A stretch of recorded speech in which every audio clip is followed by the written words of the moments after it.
right, I'm back. Follow me, but don't double tap. I ain't liking that. You subscribe, I monetize. Now who's striking that?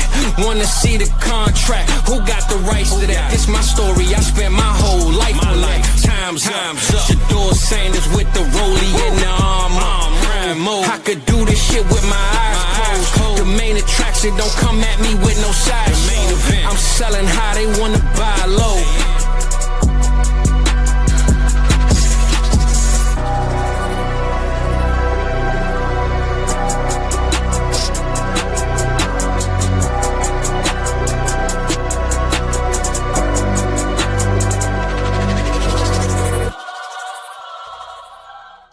What's popping? What's good? You know I can't unveil it until I gotta unveil it, baby. Well, we here, it's going down, and we got the people here in the building, man. So I gotta say, I appreciate everybody being here. We didn't have a show this morning, but we here tonight, and we glad that y'all are here. And of course, I had my brother Rock beside me, but Rock, before I get to you, man, I gotta introduce the guest at hand.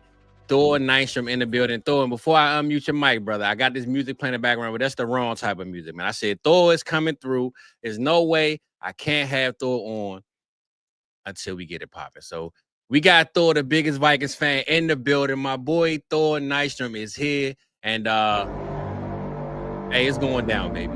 Let's go. It's going down, baby. You feel me? So he's in the building. What's good? What's popping? Thor, how you feeling, man? We glad to finally have you, man. How you doing, my brother? Well, now I'm really jacked up. I was already jacked up, but then, you know, we got to do our skull chant. But yeah, it's good to be with you boys. Excited to talk some ball tonight.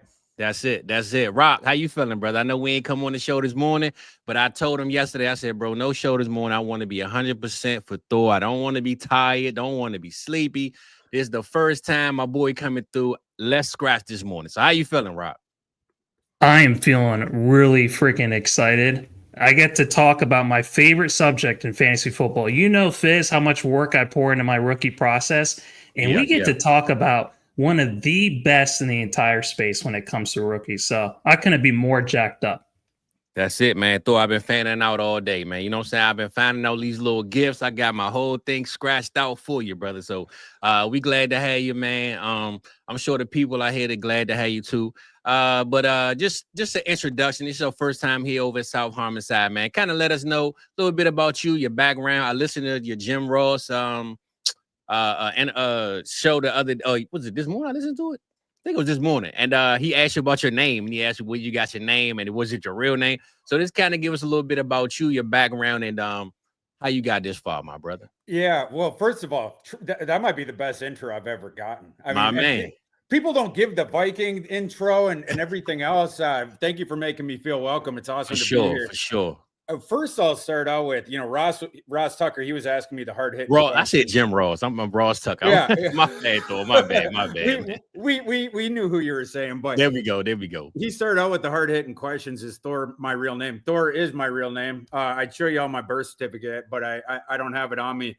But I'm from northern Minnesota, and live in Minneapolis now, and been doing the draft stuff and college football in the draft about a decade now. I started at NBC, and now we're at Matthew Berry's Fantasy Life. But it's what I wanted to do since I was a kid growing up in northern Minnesota. So I'm super lucky to do it. Super gratified, and it's something I love to talk about. So I'm excited to talk with y'all tonight. That's it, man. Well, you definitely one of those guys, man. One thing for sure, two things for certain, Thor. I told D-Bro this last week. Sometime I like to listen to the guys that I rock with, and I let y'all do the hard work. And I just say, you know what? I trust this guy's process. You know what I'm saying? So me personally, I'm gonna let you know now. I've been buying all the JJ McCarthy shares I can, brother. I've been drafting up. Everybody here on the stream knows, because usually Tuesday nights is our mock draft night. No mock draft tonight, but they all know I will reach to the sky for JJ over another guy, because Thor told me I gotta do it, man. So I'm trusting your process.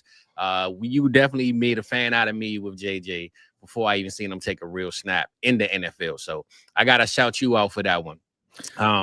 Appreciate that. Yep. But yeah, I was just gonna say, it was crazy how low McCarthy. I mean, like, if anyone has done drafts up to this point, presumably you got an enormous discount on him. I couldn't believe when I was looking around in like January, February, like at the too early fantasy rankings. I couldn't believe it. I was texting some of the guys that were putting those rankings out of you are too low on JJ McCarthy. Read my lips. You have him ranked too low. Like, get him up higher. You know, and now you've seen him. He's starting to jump up in the rankings. But I still, on most people's, I don't think enough. Derek, a guy who I respect quite a bit. He's one of my best friends too. A guy who does the work on the prospects, and then obviously during fantasy football as well. He has him in the top 10. And I think that is justified bullishness based on the fact that he's taking over for an inferior quarterback in the same system who did not run the ball, right? JJ is going to be a threat around the goal line as a runner. The stats that Mr. Darnold put up last year. Now we have a Ferrari coming out of the garage with a superior offensive line now. They have a running game. They brought in Jordan Mason. Wheels up for Mr. McCarthy. Thor, do you know where he's going at in startups or on KTC? JJ McCarthy. If you had to take a guess. Like in the QBs, like where? Yeah, QB what? You're going to be breaking news to me because I had seen that thing where he was in the 20s on most things like January, February. And then I think the last time I seen it, I think he had gotten into the teens. So he is in the teens. Yeah. Okay. I'll guess okay, it's going to be egregiously too low, whatever it is. 16. So in startups, he's gone in the 5th as the QB 18. In KTC, he's the QB 14. Yeah, I mean, it's too low. Yeah. Too low. Yeah. Bro. But that's a good thing because that means that we can get him. We can acquire him, right? So yeah, I don't understand the market's view on any of this stuff, if I'm being honest, between the Vikings as a team and McCarthy, right? Like I had a discussion with this about a football writer a day or two ago. McCarthy's MVP odds are 100-1. And people are like, oh, you're throwing away money. Are you? Sam Darnold, again, an inferior quarterback. He finished last year. I think he finished in the voting. He either finished 9th or 10th. But if they had done that voting 2 weeks before the end of the season, he would have been top 5. And again, now you have a better supporting cast even than last year. The offensive line was significantly improved this offseason. You go from having one of the NFL's worst interior offensive lines to one of the NFL's best interior offensive lines. You already had one of the NFL's best sets of tackles in Darrison O'Neal. You have one of the great receivers of all time in his prime. You have one of the NFL's best wide receiver 2s across from him. TJ Hawkins is one of the best receiving tight ends. Deep backfield, 2 starting caliber running backs. Like, I don't know what we're talking about there. Like 100-1. We know that the MVP is going to be won every year by a starting quarterback for a playoff team. That's been the case, I think, 12 straight years or something like that. So you can cleave it all the way down to, 24 presumed, playoff contenders before this season, right? 24 names of guys. Anyway, well, eight and a half wins for the Vikings. I could go on and on. I saw your bet. Disrespect out there. Well, I'm going to say this, though, right? I wasn't expecting to talk JJ this early, but now that we on it, right? We on it. We already got it popping, man. I can't help it. It's all good. I ain't mad at you. I got my graphic. I'm going to put it up now that we talk about them. But I definitely got to shout out my people, man. Is in the chat. Bro, Brian is here. He said, no mock draft, brother. It's all good. We got ATM in the building. Yes, we sorry about that, bro. But we'll be back next week with it. My boy Big E, who is actually a Michigan fan, so he glad to hear this JJ talk right now. Patty Mills is there. He right on time, man. D-Walk, my good brother, my people, man. Cameron Myers. Thor, man, the people said they had to come see you, man. So we glad that you here. My boy, Mr. Voorhees, always here, man, my brother. So, again, shout out to you, Thor. But I had a whole thumbnail I wanted to put up. And I said, man, the JJ conversation started already. And this was going to be afterwards. But I said, you know what? Let's just go ahead and bring it up, man. So we're going to go ahead and talk about JJ. We're going to talk about one of my favorite coaches in Kevin.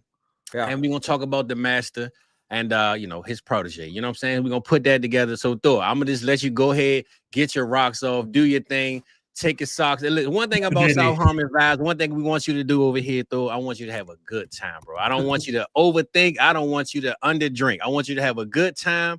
And before you get started, brother, we got to go ahead. Give you one more of them and let us know how you feeling about JJ. O'Connell, the season this year, and then we're gonna get into them Ricketts Red Eyes, man. Let's go ahead and get your rocks off with your Vikings right now. As a matter of fact, hold on. I broke this out too, man. I pulled this out just for you, man. Hold up. Oh, damn. Let's go. Here we go, baby. I got this on for Thor right now, man. You know what I'm saying? We got us a cold pepper. You know what I'm saying? I said, let me get this for Thor right quick. This is right here is for you, Thor. So go ahead and do your thing, man. We Vikings fans for a good 20, 30 minutes, and then we're going to go ahead and move on, man. I love that. Previously, the highest drafted quarterback in Vikings history, the number that Culpepper was drafted is on that jersey. And then JJ became the first top 10 quarterback ever taken by the Vikings. But JJ should also be a top 10 fantasy quarterback for this year. Redraft. Dynasty, I'm going to be even more bullish than that. But in redraft, he should. Last year, Sam Darnold, 17 games, 4,319 passing yards, 35 passing touchdowns with 0 rushing productivity. JJ is, in my opinion, a better passer than Sam Darnold because he can create. The worst part of Darnold's game is off script. The way to defend Sam Darnold, it's pretty easy. We saw it in the last 2 games last year, the best sort of manifestation of this. What you do is you double team his wide receiver 1 last year. That was Jefferson. It'd be JSN this year. So the opponents of Seattle, what you want to do, you double team JSN. Then you're going to send heat. You got to do those 2 things. Everyone else is in one-on-one coverage. But when you take away the first read, it takes them longer to get to the second one. He can get to that second one. But if the second guy, you have that dude covered. What the Lions did was they switched their CB1 to Addison. Because then it was one of my favorite guys. Yeah, was it Robertson or I forget who they put over Jefferson in that game, but he always was being double teamed, right? So you always had the double team help. But if you can take away the second option for Sam, and then all of a sudden the pressure's coming there, you send extra pressure. He discombobulates. We've seen that over and over in his career, and even last year when he leveled up, you were still seeing it. That is the worst part of Sam Darnold's game. It is the best part of JJ McCarthy's game. Creating off script, right? Yeah. When the first couple options are not there for you, going into that playground freelancing ball, McCarthy is tremendous at that. That's what his thing is. He runs in the high 4.4s, or he was at Michigan last year at the NFL Combine. The quantifiable data: 6 fastest 3-cone, irregardless of position. That was on a tight hamstring. It's the reason that he didn't run the 40. So you have a very athletic kid. He uses the athleticism generally to buy extra time in the pocket. But there will be some design running concepts for him this year. You have to respect his legs because of what a good athlete he is. And with the agility, he has the speed and he has the agility. But he also can win within structure. The guy played for a friggin' NFL head coach in a pro style 12 personnel offensive scheme, not too dissimilar from the Vikings at Michigan. It's just that theirs was run leaning on the early downs. Vikings have been more pass leaning. This year, we might get that evened out. You had the improvement with the interior offensive line that I was mentioning, the ridiculous improvement with it. You added Jordan Mason. So I think you'll see a little bit more running on the early downs. But yeah, JJ McCarthy coming from the 12 personnel offense under a sitting NFL head coach. And when he came out last year's draft, he was the best intermediate passer in that class by the numbers. And of course, you guys know all the people want to talk about the counting stats because it's just like the rote amount of passing attempts. If you start cutting it by strength of schedule, the opponents played, you start cutting it by the high leverage downs, 3rd and 5, 3rd and 6, 3rd and 7, 4th downs, red zone stuff. If it's high leverage situations on the field against the best opponents, McCarthy was by far the best quarterback in last year's class. Just at that, right on the field in 2023, I'm talking about the last year he was out there. Obviously won a national championship as a 20-year-old. So his game is going to translate to the NFL. And again, going back to the fantasy point, you saw an inferior talent in Sam Darnold with an inferior supporting cast last year. Put up the stats that he did with one of the greats to ever play the game again, and Justin Jefferson, Addison, Hawkinson will go through the weapons again. In that scheme that O'Connell runs, McCarthy's going to pop off this year. So, I mean, anywhere you can get him at the price point he's currently going for, you hit that buy button. Well, I say this, though, right? One thing I always say about the Vikings, they not my sons, but it's a group of sons. You got Addison, Jefferson, Hawkinson, Mason. The sons are out, baby. You know what I'm saying?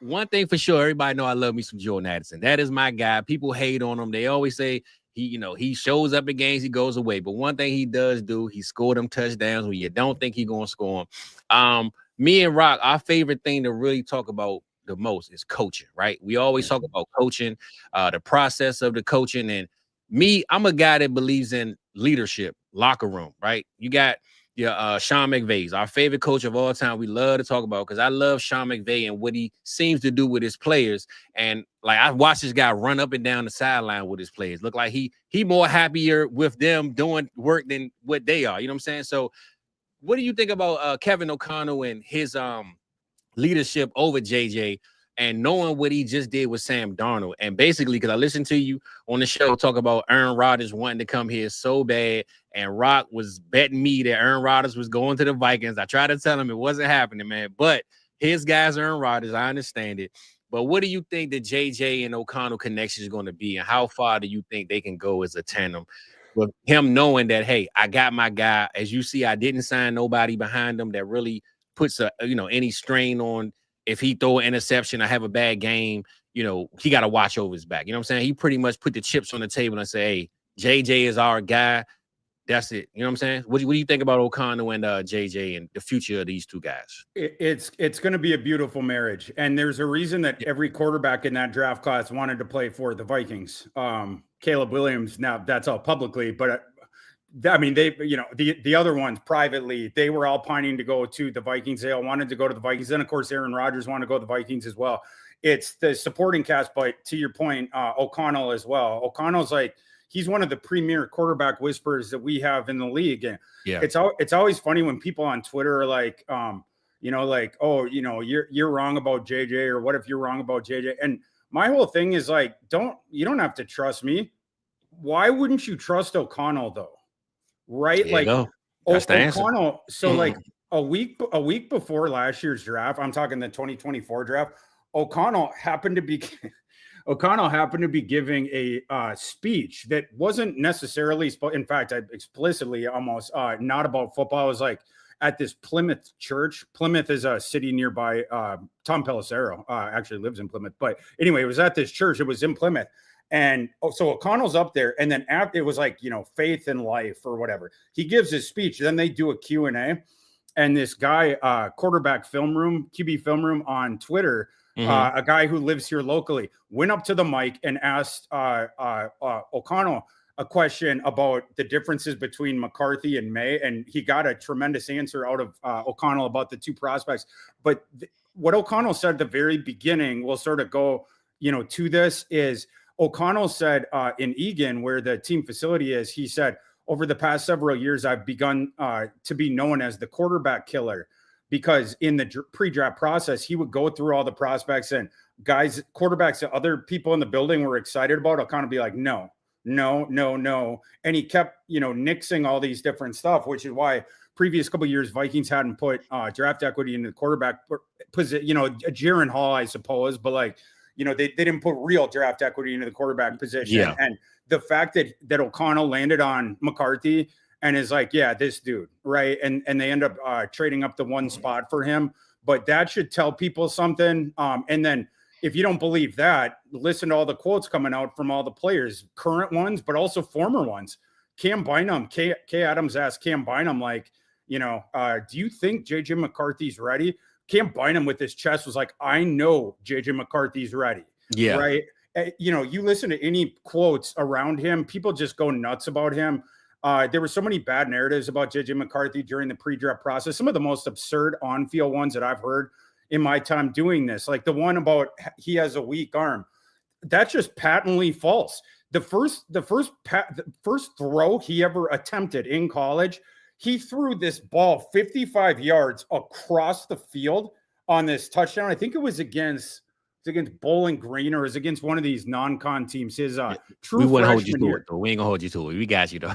Yeah, we ain't gonna hold you to it. You could tell from his very first throw. Okay, this guy has a big league arm. Got the goods, yeah, and then you see that. So all the stuff with the arm is there. Mentioned the athleticism and learned how to play within structure for Jim Harbaugh, and I thought that was sort of the coolest thing about.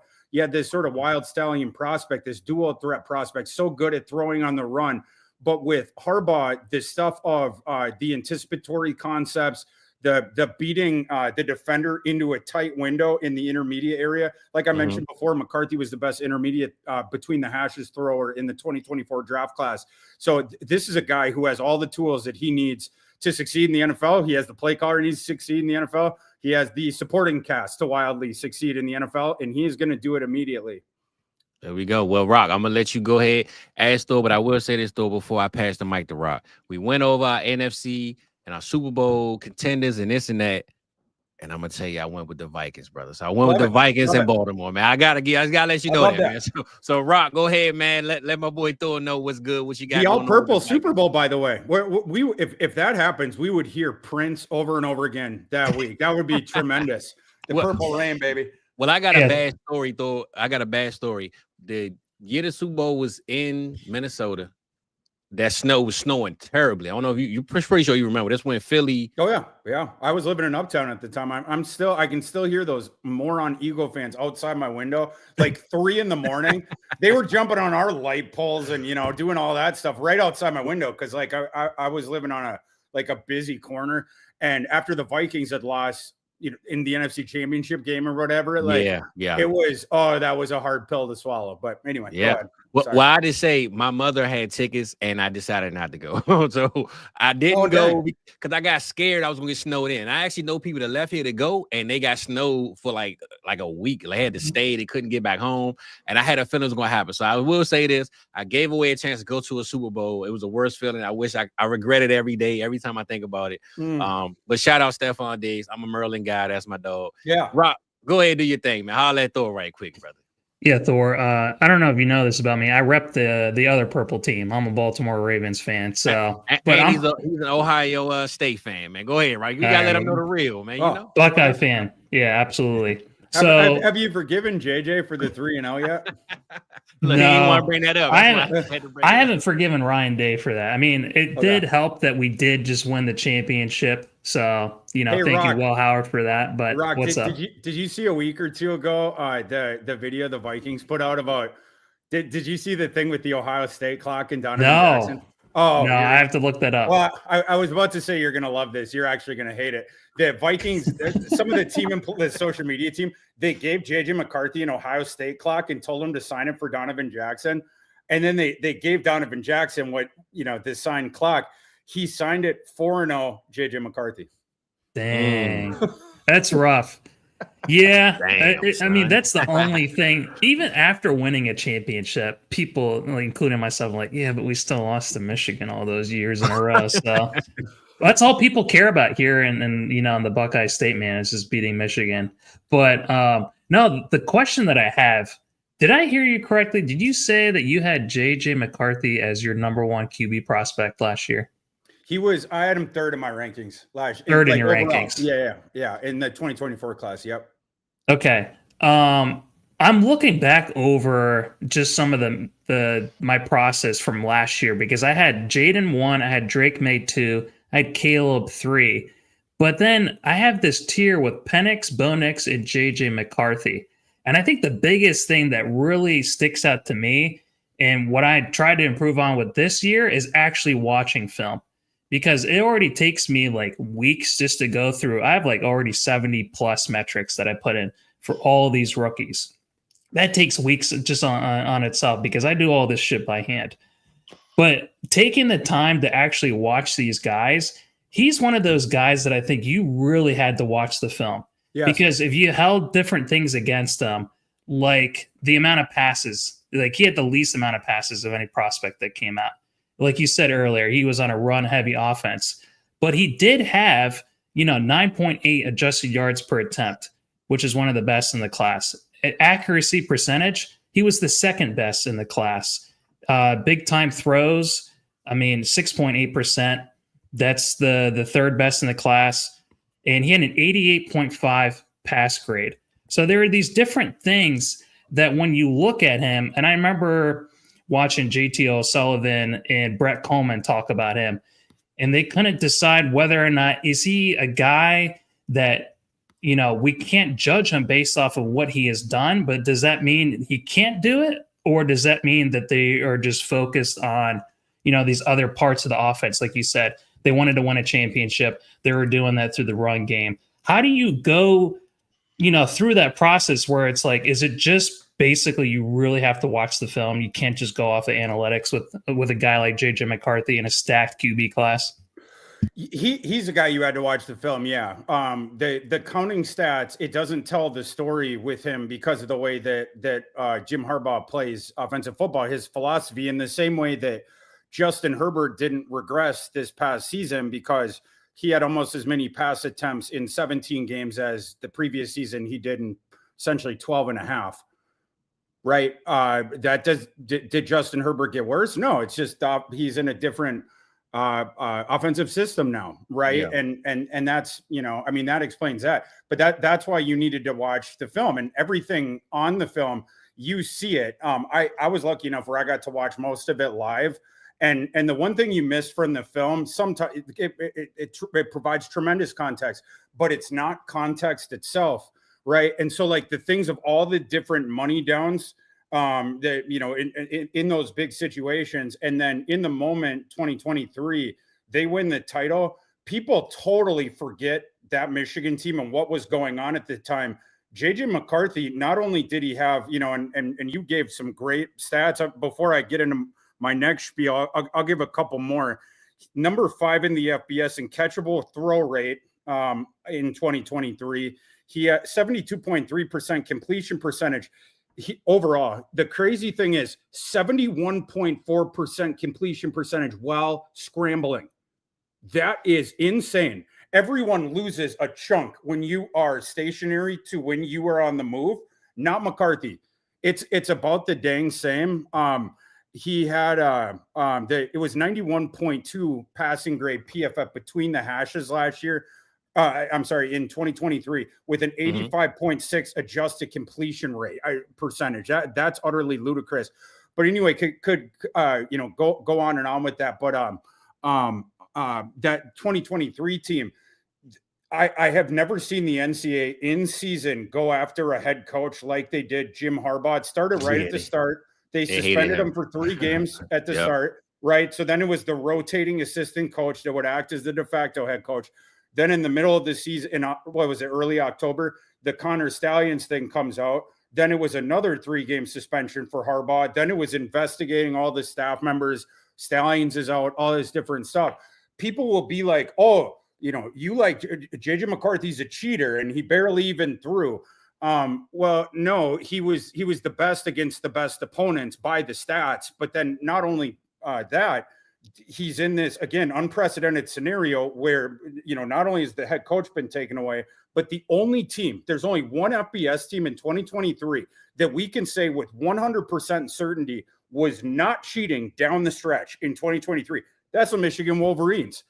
All eyes were on them. They were being actively investigated, right? Facts, and that's when McCarthy beat Penn State, Ohio State, Iowa, Alabama, who everyone thought was the best team in the nation. Alabama would have absolutely mauled Michigan in that game without McCarthy. Michigan needed McCarthy to come back.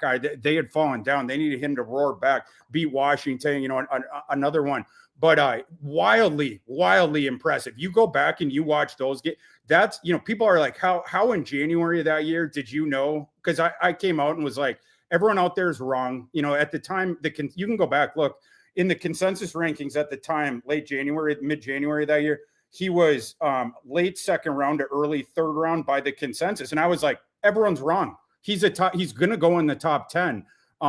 It was because I had watched it all live. That's what a top 10 pick looks like. It wasn't a surprise at all when that ended up happening. Especially when they fell to your team, right? I remember going through that process of watching you. I was jumping out of my skin. Bro, if anybody was more happy for on draft day, it was you getting your guy, bro. Especially when I heard you talk about how much you love him. Then he goes to your team. So shout out to you for that happening. Rock, you about to say something before we moved on, brother? Yeah, I was going to ask which QBs are you taking ahead of him, but that's not as interesting. What just popped into my head.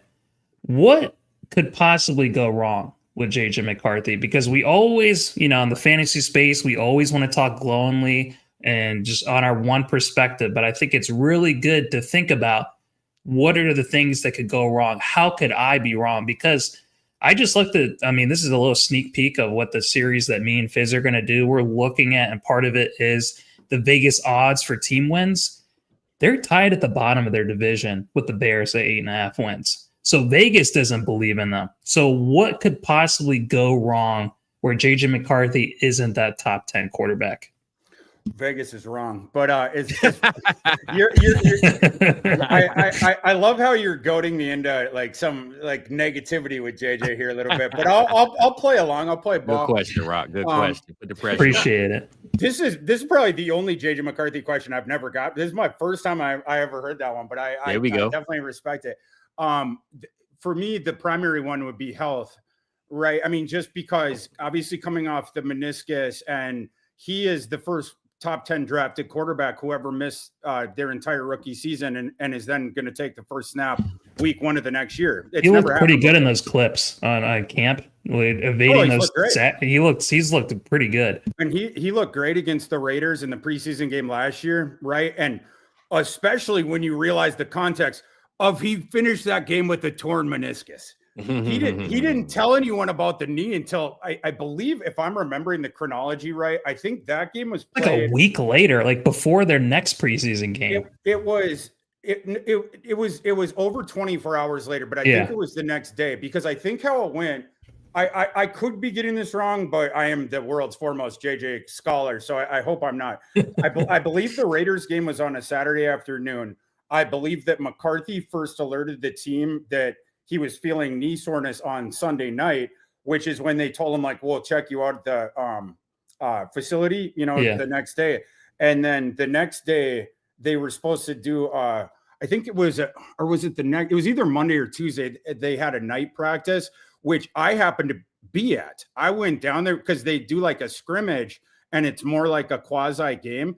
And they announced 10, and I was so excited. I was like, I get to see my boy up close, in the purple and gold and whatever. And they announced like 10 minutes before the practice started, like, McCarthy's not going to be out here. He's experiencing some knee soreness. No big deal. I remember that though. I remember your post. I remember your post. I felt so bad for you. I said my boy was so ready, and you posted pictures and everything. You was on you had the sideline, you had the pictures on the field. And literally they came out. I remember that post, bro. I remember that day. Yep. It was such a gut punch. You're like minutes away from seeing him run onto the field, and then you get that. And it was, it was foreboding, because it's like I played the game back in my head, like in 1 second, it's like you see the life flash before your eyes. And I played, and I could not remember. I knew he had finished it. So it's like, right. Yeah. Like, and so it's like, I know he had not gotten pulled out for injury. He ran a couple times and he looked good. So I'm thinking, and anyway, as it turned out, it was the torn meniscus, and there was discussion in the building of which surgery to go with, because with torn meniscuses, you can do the shorter one where it's only like, I think it's like 6 weeks you're out. And then there's the one that they ended up electing, which is the full year recovery. The difference between the two. Now, I did not stay at a Holiday Inn Express last night, but because of the McCarthy pull on me, I did get into WebMD at the time quite a bit. I made some phone calls as well. My understanding of the difference between the two is the meniscus surgery, where it's the quicker turnaround, quicker recovery time. To get that done, I believe they removed some cartilage. And so you're changing the structure of the knee just a little bit, but that is what potentially opens the door to, degenerative issues, such as the case that Derrick Rose had, right? Derrick Rose first had a meniscus thing. He chose the short turnaround time one, rushed back, then he had it again. Then they had to do it again. Yeah. Then they had to do it again. Every single Derrick time Rose, you're yanking cartilage out of there, and all of a sudden, that knee ain't what it came out of the womb as, or what it was supposed to be, right? Mm-hmm. You have totally changed the composition of it, and this is where my knowledge falls out, but degenerative issues, come forth from there. So McCarthy had the one where you don't see, you don't have to, obviously you had to take the pill early on, but it sucked not having him on the field, obviously, especially you see how well Sam was doing. And I think JJ would have done just as good last year, but was it a bad thing? I don't think necessarily for his career. He, mentioned he did the VR training all last year. Teammates were raving about how much time he was in the building. Harrison Phillips mentioned that I think it was either the day or two after the injury was announced, Harrison Phillips said JJ McCarthy came up to him and asked him if they could have weekly meetings so he could pick his brain about defensive football in the NFL. JJ McCarthy wrote scouting reports on every defender the Vikings played last year. This is a gym rat that you can't get out of the building. And he referred to himself as a caged animal climbing uphill during his year injury. This is a guy who is going to be running through the wall to get back on the field. You already see the joy with him out there, but he loves the game. And I do think he was able to improve. I mean, we'll see. This is my supposition, but I believe he was able to improve last year because he has all the physical tools he needs, right? Like, and the things of going through progressions and stuff like that. Back in the day, you probably couldn't improve on that when you're not on the field. We have precedent for VR helping quarterbacks with this. It's the reason that Jaden Daniels is even in the NFL right now. Jaden Daniels, when he left Arizona State, he was sort of an afterthought in that year's transfer portal. When he signed with LSU, people thought Nussmeier was going to beat him out. Like the Jaden Daniels had made he wasn't considered a draftable prospect at that time, but LSU put him into the VR. And they said by the end of Daniels' second year there, that Daniels, they put it on fast forward. So it's double the speed and he could denote the coverage and then also the read to go to in fast forward. Well, now when you go on the field before, you didn't know what you were seeing. It was algebra out there. It was, zeros and ones like Neo, and you couldn't make sense of it. Bro. But now you're stepping out there. You're literally Neo, right? Like everything is slowed down for you. It's, now you're dodging the ball. It's everyone moving in slow motion. So you see it so much faster. McCarthy went through that. Again, very, very bullish, obviously, this coming season. There we go. Well, I know the people. Go ahead, Rock. Good look. I ain't gonna lie, though. I'm a Cowboys fan, man. I'm ready to take this off. I want to show you some love, but man, I'm ready to get out of here, get off this. So go ahead, Rock, before we close out. No, I just wanted to say Thor comparing JJ McCarthy to Neo. I just watched Matrix the other night, so that was pretty freaking awesome. Was it on FX or USA, brother? Because most times it's usually what is coming on, man. No, I was actually, to be honest with you, it was the Animatrix. So that's boo. But yeah, man. Like I said, man, Thor. I didn't expect to have a Vikings conversation early, but I know the people, if they hate the Vikings, they probably sick of hearing it. It's all good because I'm gonna let you do your thing, bro. That's why you here. We want to show you some love on that one, and we definitely gotta give you one more of them things, man, before we go on to the next. Hey, we're going to the next one, but I do want to take this off because I ain't gonna lie, Thor. I'm tired of wearing it.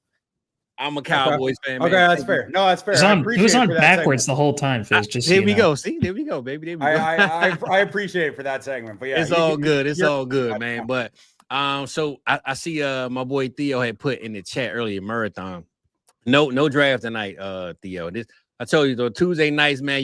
You kind of took the draft from the people, but it's for a good reason. So I'm gonna ask you before we get into the rookie conversation, though. Are you really a dynasty drafting guy, or like when it comes to fantasy, what's your style of play? What's your favorite style? Like if somebody invited you to a league today, what's your settings, your rules? What's your favorite way to play? My number one is actually college fantasy football. Okay. My favorite NFL format for sure is Dynasty. The deeper the better. And specifically, what do you call it? Devi. Okay. And I've dabbled a little bit in the campus to Canton. It's certainly within my wheelhouse, but in the fall, my bandwidth, it just is what it is. And it's funny having like a job in this space because I would love to play in 100 leagues, but just because of the bandwidth, campus to Canton leagues, I'm not currently in any of those. But yeah, I would say Devi Dynasty is where it's at for me with the NFL ones. Well, I wanted to ask you that because I saw Theo had put the marathon question, right? So I got this new style of drafting, and we do this every Tuesday night where, most drafts you go by consensus of, let's say, Superflex, right? You draft your quarterbacks most times early, the first 4 picks quarterbacks.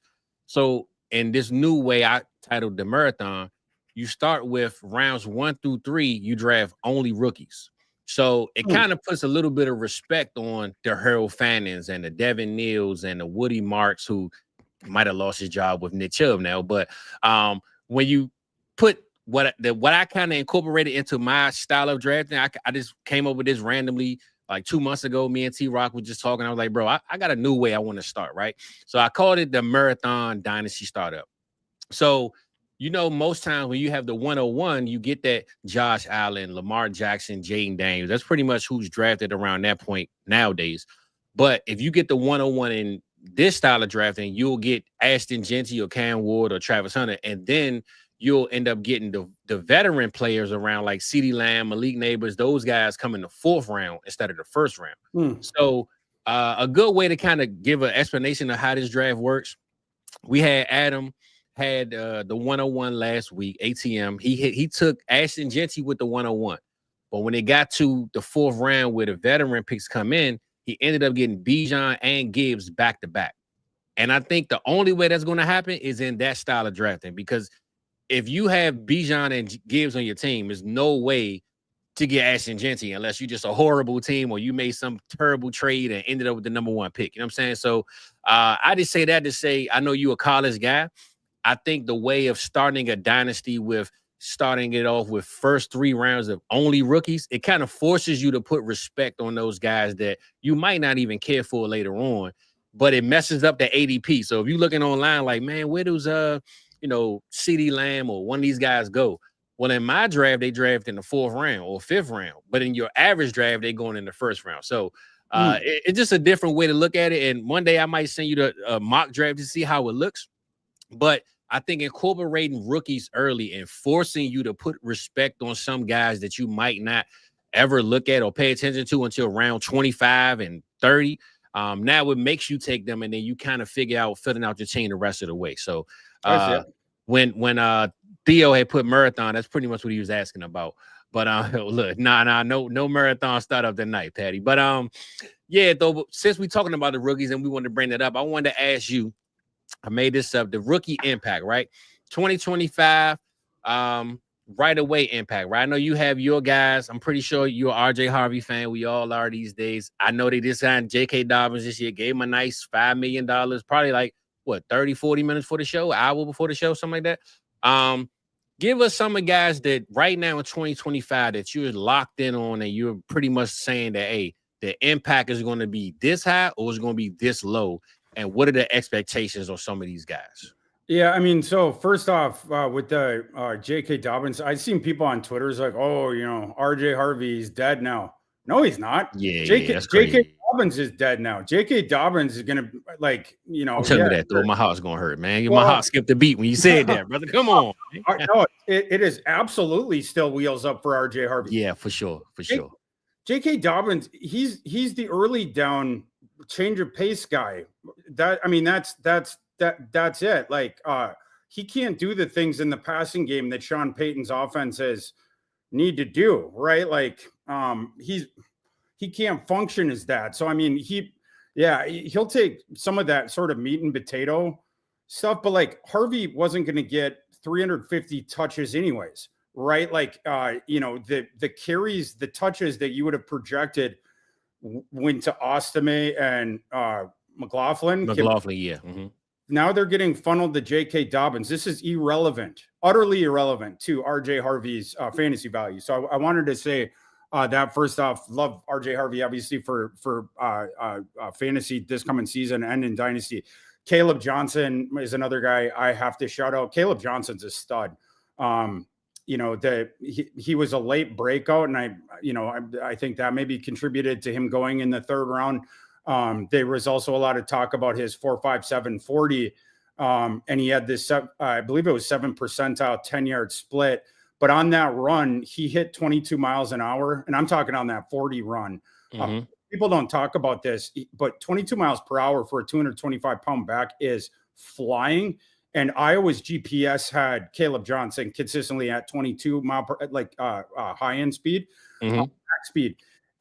This is a guy where he needs a little bit of a runway to get to that top speed. But once he gets there, one of the better size speed combinations And he gets that because of his vision and his feel and his ability to manipulate second level defenders.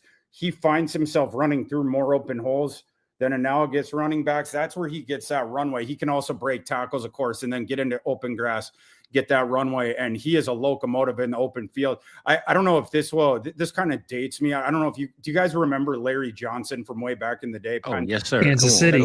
Come on, baby. We know that the touchdown machine. Come on. Caleb man. Johnson and Larry Johnson are pointing Spider-Man gifts of one another. If you remember, I like that. If you remember Larry Johnson's game, that is what Caleb Johnson is. So huge fan there as well. Judkins, you have to shout out just because it's a really good landing spot for him. And everyone knows Genty and Hampton, so I won't waste much time on that. But deep sleepers that I like, Devin Neal and Brishard Smith. There we go. Devin Neal, Jerkes Hunter, just because that's more of the where he's going. You mentioned McVay before. They've talked really highly about him as well, but those would be the and one other one. This running back class is awesome. So I could honestly name 20 names here. I was about to say, go ahead, huh? Go ahead. There's one other one where a couple of those names I just mentioned are more popular sort of sleeper guys. One guy that I don't think gets talked about nearly enough is Taj Brooks from the Bengals. First of all, he's a tremendous compliment for Chase Brown because Brooks, we know he's going to see the field immediately because he is easily the best pass blocker that they have in the backfield, and they have a horrid offensive line. There is a reason that the Bengals took Taj Brooks. They're sick of seeing Burrow get plastered all the time, right? Yeah. But they decided to go defense. They need to invest in that offensive line, but this makes it even more important for Taj Brooks to be on the field on passing downs from day one, and he will be. He's also going to do the short yardage stuff. He's it's like a trash compactor. He's an all-time bowling ball build. It's like 5'7", like 227. Yeah. And for you have the bowling ball, but he's super agile. The high-end speed isn't great, and that's obviously why he ends up going where he did, but he's a very, very good inside runner, very good short yardage runner. If nothing else in the NFL, just as a pure runner, he's a grinded out guy. If nothing else, it'd be like a rich man's Leroy Horde. Remember the Leroy Horde quote where they said, Leroy Horde said, if you need 1 yard, I'll get you 3 yards. If you need 5 yards, I'll get you 3 yards. Taj Brooks will give you at least that, maybe a little bit more. But like I said, you're also getting the passing down stuff with him because he's such a good pass blocker and he brings you efficiency as well. He's not going to run routes like Marcus Yarns or like Ashton Genty played slot receiver at Frisco High in high school as a junior, taking over for Marvin Mims. So Ashton Genty, when you see him deployed slot in NLY, guys like that can win without the ball beyond the line of scrimmage. That isn't necessarily Taj Brooks, but Taj Brooks is not going to drop anything that you throw at him. And it's the same thing. He will get what's there for him. So I had to shout him out. Very good compliment. And I wouldn't put it past him to start cutting into some of Brown's touches eventually. Okay. All right. Well, I know Rock got some questions, man. Rock. One thing I will say about Rock, this running back class, he emphasized all season about it. All this research. We went over this series. We went over the scouting reports, and my boy was pulling up all of this stuff about the life of a scout. I think that's what we called it, right? And we talked about the quarterback, running back, receiver, tight end, and the running back was probably my most favorite conversation. So, Rock, go ahead, man. I know you got to give us your spills on what we about to talk about with these rookies, but go ahead, let us know something, brother. So we've been talking about, especially since the draft, we've talked a lot about RJ Harvey. Everyone's talking about RJ Harvey. Yeah. Talked a lot about Caleb Johnson. Love hearing about Taj Brooks. Taj Brooks, he scored really, really high in my process. He's the least sexy running back, probably in this draft. He did fall because of his draft capital, unfortunately for me. But Chase Brown, I think he might be one of those one-hit wonders. So I'm really excited for Taj Brooks. Same. I do want to ask about Quinshon Judkins, though. Quinshon was a little bit lower in my process. And I think even though we think of Cleveland Browns football with Nick Chubb and running the ball, I think it's going to be really tough for Quinshon Judkins next year.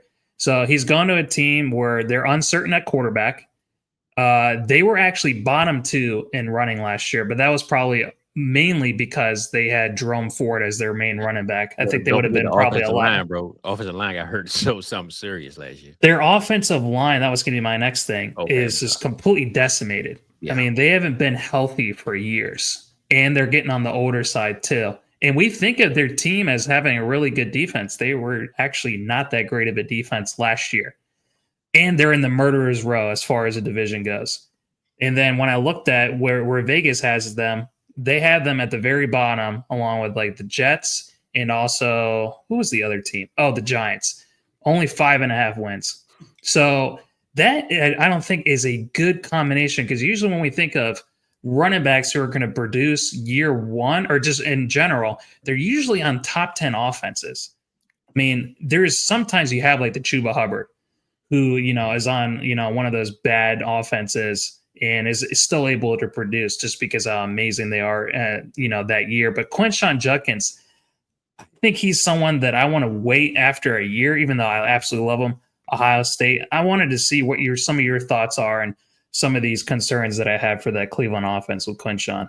I definitely see where you're coming from on that. Yeah, the way I think about it is like with Judkins there, the situation, I think there's going to be weeks like he's streamer guy, because the games where the Browns are winning, they're going to want to keep the ball on the ground in those games and protect their passing attack. But as you guys know, I mean, you mentioned the stat last year. Obviously, a part of that is playing from behind quite a bit as well. And we're going to see a lot of that this year as well. And I think that the Browns did what I was advocating for most teams to do in this draft class, which is take 2 running backs.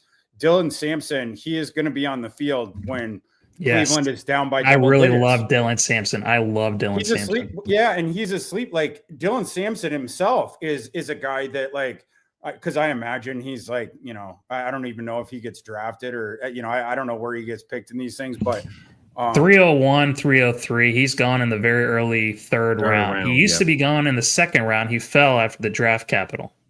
Okay, so he's like a third rounder in the rookie drafts now. Mm-hmm. Yeah, that's right.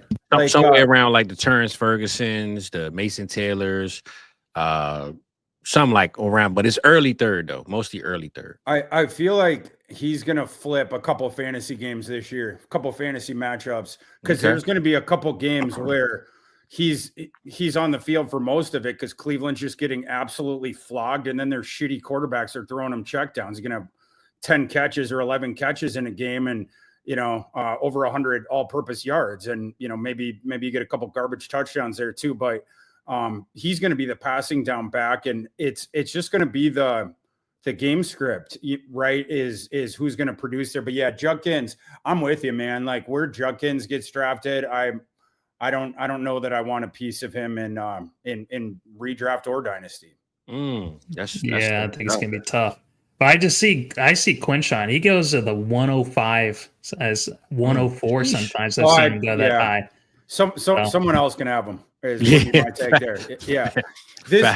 There's so many running backs it's such a stat class. Like I ain't reaching for Judkins at the 4th or the 5th pick.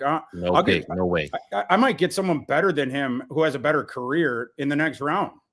Right. I mean, so yeah, someone else can have Judkins. That's fine.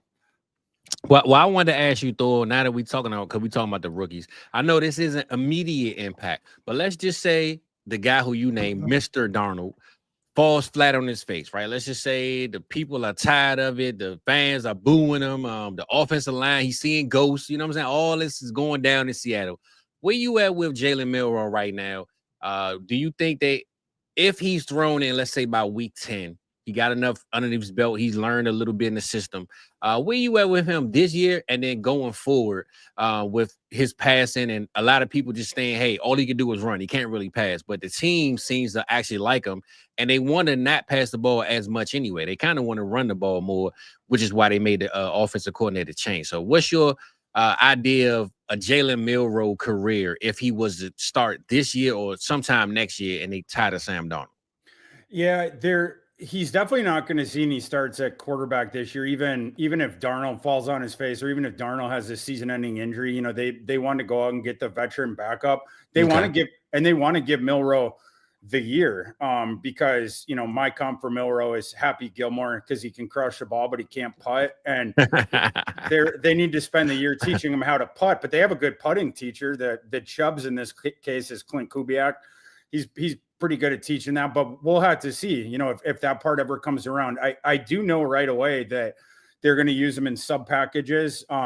If someone's in like crazy deep super flex league, he could be usable this year, depending on buys certain week, because I do think he's going to siphon off some touchdowns, some rushing production around the goal line or whatever. It's not going to be much, but like, you know, if you get in a real pickle, but long term, where is he going in the dynasty drafts? Where's well, I say this, most super second. flex leagues and our leagues, when we do these drafts weekly every Tuesday, depending on the person, because I like to take them a little high, man. We all know that rushing floor for QB is always success for fantasy points. That's why Jaden Daniels was looked at as very high, even though some people thought Drake May and other guys. I mean, Drake May has wheels too, but when you look at Jalen Milroe, I'm not saying he's any of those guys, but I'll say it's somewhere around the 204, 206-ish is where he usually goes in our drafts.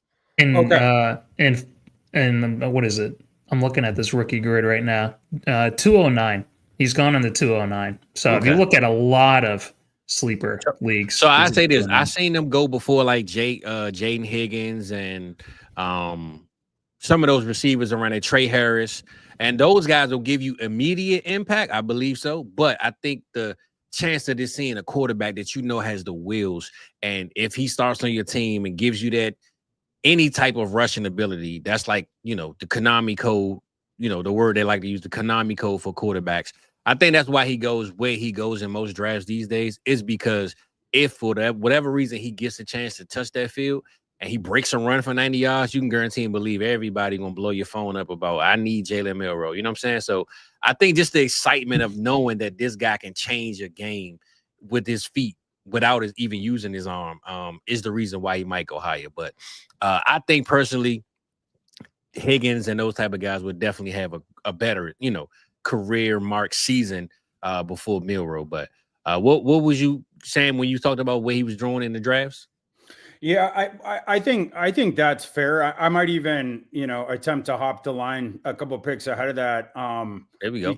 Because it's, you know, I'm not saying he's going to succeed, but you know, whatever you think in your head, the odds that he hits, that the odds that they can teach him to putt, in other words, is that, what do you think it is? Is it 10%? Is it 15%? Is it 20%? Whatever that is, that percentage is a percentage that he'll be one of the more devastating fantasy quarterbacks that we've seen.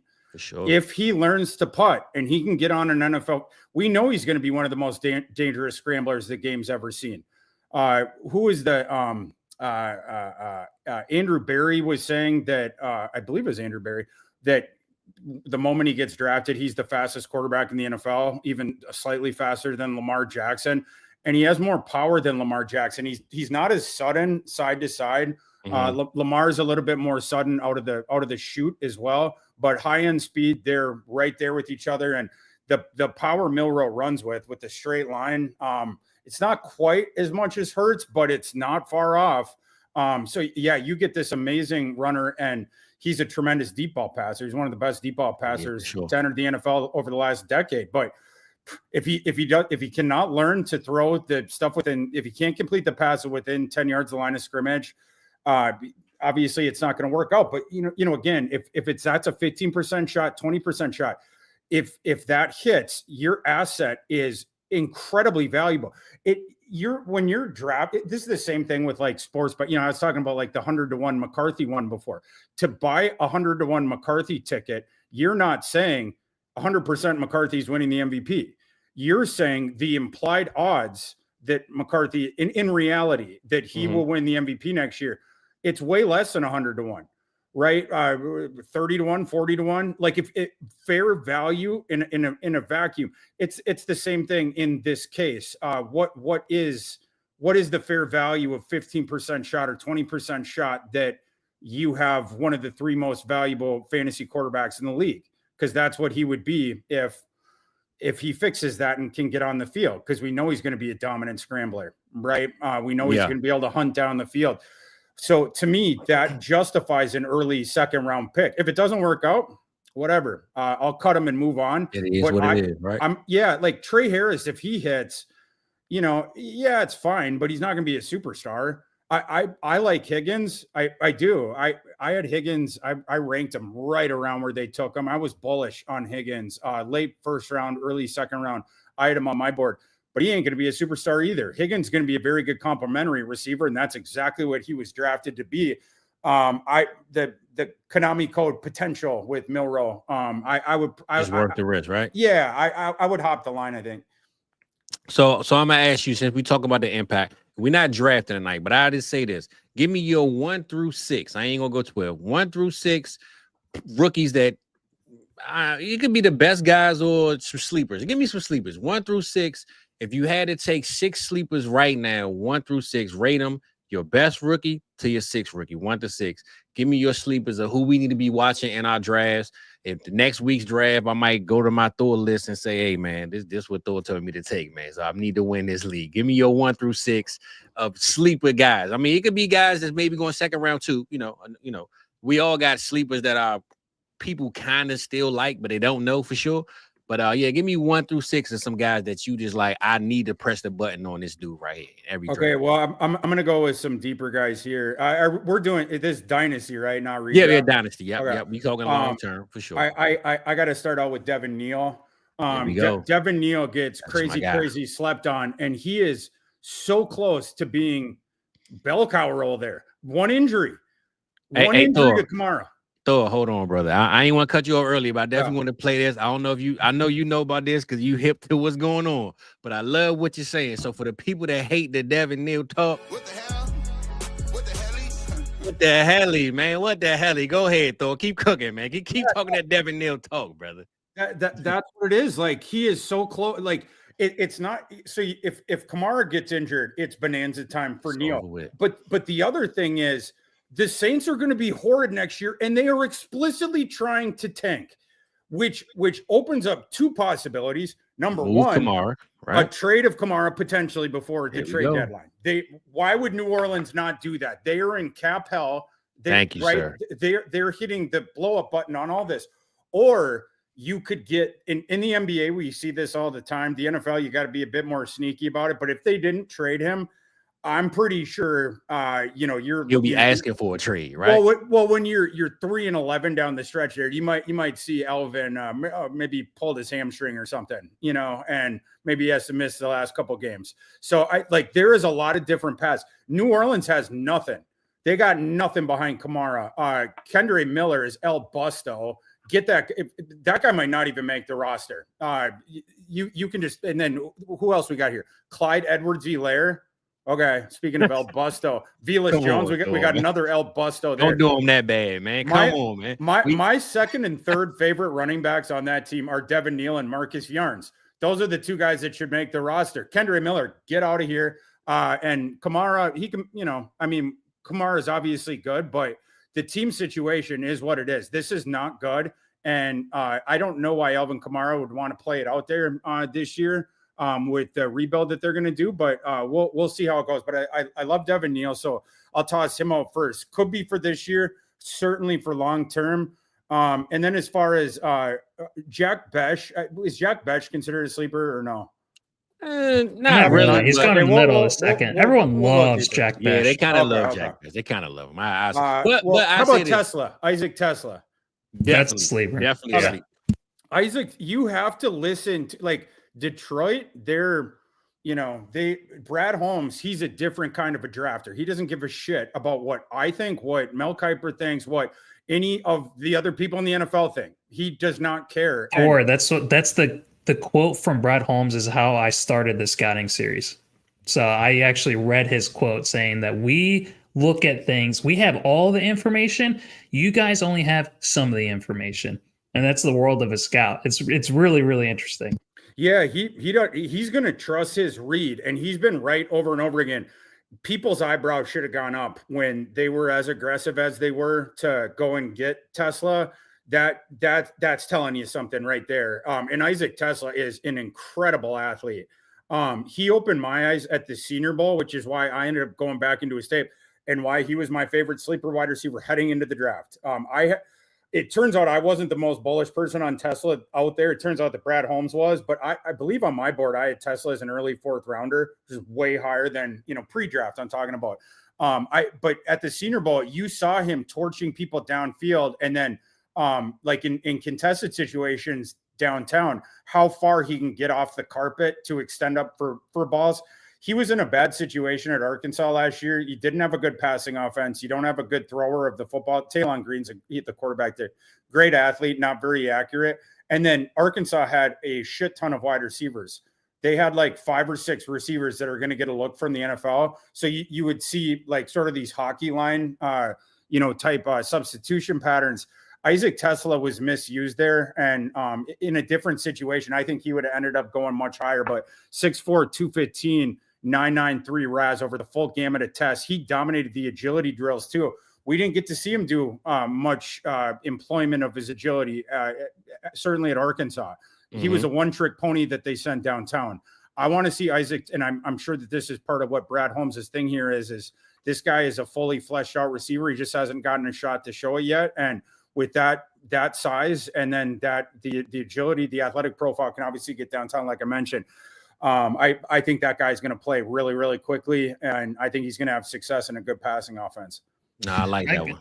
I kind of foresee him, just to quote Matt Harmon, as the sacrificial X, where because of his, field stretching ability, because of that RAS score that he has, and because of that imposing size, that he's going to be running, lots of 9 routes just to open things up for Laporta and Amon-Ra St. Brown underneath. And also, too, for them to be able to use JMO in more versatile ways. But I definitely do think maybe more of an Alec Pierce kind of, career arc. When they do have a quarterback that does like to pass down the field, maybe in year 2 or year 3, he does kind of get unlocked. But he does, explode out of the building when it comes to his athleticism. I'm pretty excited for him in Detroit. Yeah, I another receiver I point to as this. Where's Torrey Horton going in those drafts? He's a sleeper. He could be listed as a sleeper. He definitely I've seen him go in the late 3rd, but in most mocks he don't even get drafted. So I'll give you that. He's gone in the 5th round. So yeah, he's definitely a sleeper. Yeah, Torrey Horton's good. He got slept on because he got nicked up his last season. But he proved that he was a good athlete, 6'2.5", just an eyelash beneath 200 pounds, and then 98th percentile size adjusted athlete, and incredibly productive at Colorado State. He can get off the line. He has good ball skills. He's a good route runner. I compared him to Rashad Bateman, a guy who I got to watch up close at college, about a mile away, coming to you from Minneapolis. So, and the other thing there, of course, is the situation. Right. Seattle, they had all the turnover with their wide receiver room. They have their 2 best receivers are slot receivers. JSN, obviously, I think we're going to see him on the boundary a lot more this year. But Torrey Horton is a true boundary receiver. So I think he could press for playing time. Who's his competition? MVS? It's MVS. Yep. Who did? Kubiak loved MVS. I lost my boss a couple of games last year because he's like, should I play MVS this week? He had a really good week last week. And I'm like, MVS has never had 2 weeks in a row where he's done anything. That dude was like a top 12 wide receiver for like 4 weeks in a row. I lost my boss all those games. Yeah, he definitely had the run there. But I think Torrey Horton could send him to the bench in short order. So I got to toss him out. All right, that was a good call. Who you got next, brother? Who you got next, Thor? We got what? We three down. We 3 down. I think 3 down. Damn, Fez, that's a lot of names. Well, look, that's why I ain't give him 12. I'm like 6 is a good catch point. You know what I'm saying? Well, I already I don't want to go over Brooks and who is the other one I said before? Well, you can throw Brooks in there. You just don't got to, Brooks could be full. We can throw Brooks in there. You don't got to. We're really definitely throwing Brooks in for for reasons specified before, and then I got to do Brashard Smith as well, because Brashard Smith, he's the Tyrone Tracy from this class, the wide receiver convert who blew up after transferring and then shifting positions to running back, and in his case SMU. I think Brashard Smith is for real. SMU had multiple 4-star running backs on that roster. No, I can tell you because I cover college football in the fall real close. Nobody thought Brashard Smith was going to win that. In fact, we didn't even know he was playing running back, like, up until late in camp. It just wasn't on anyone's radar because he had been a slot receiver who was stuck behind Xavier Restrepo at Miami. Right. And then he goes to SMU and then they shift him to running back. And all of a sudden he's a star. Certainly was, the best receiving back in this class, but he has more instincts as a runner. It was sort of like Tracy, where it's like, man, this guy's got more instincts for running than he should for how little time he has spent there. So I like Brashard Smith. And it's another guy who's going to a good situation. Kansas City will play the best running back.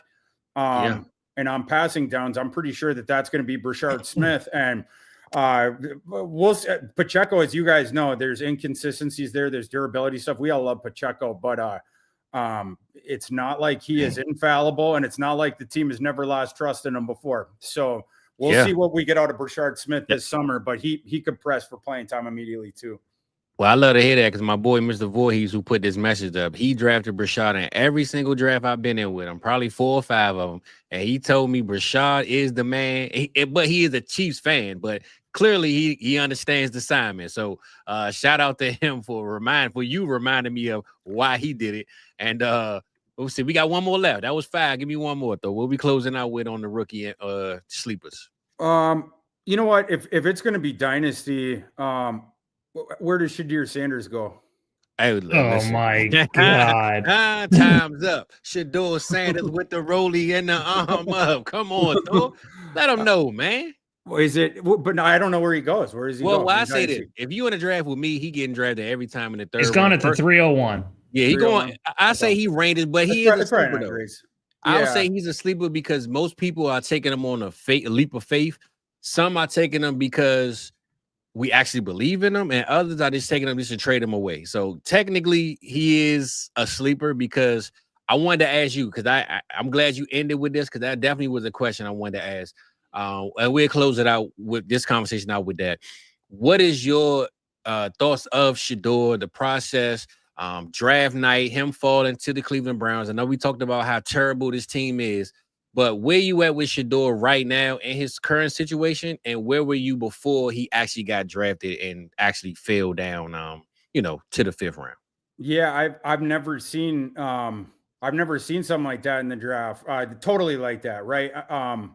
We've seen the only situation you can sort of point to. You had the Laramie Tunsil, that was like a disseminated, video with the mask or whatever. And then we all remember where we were that day, Thor. Oh, we sure do. That man was at a wild draft.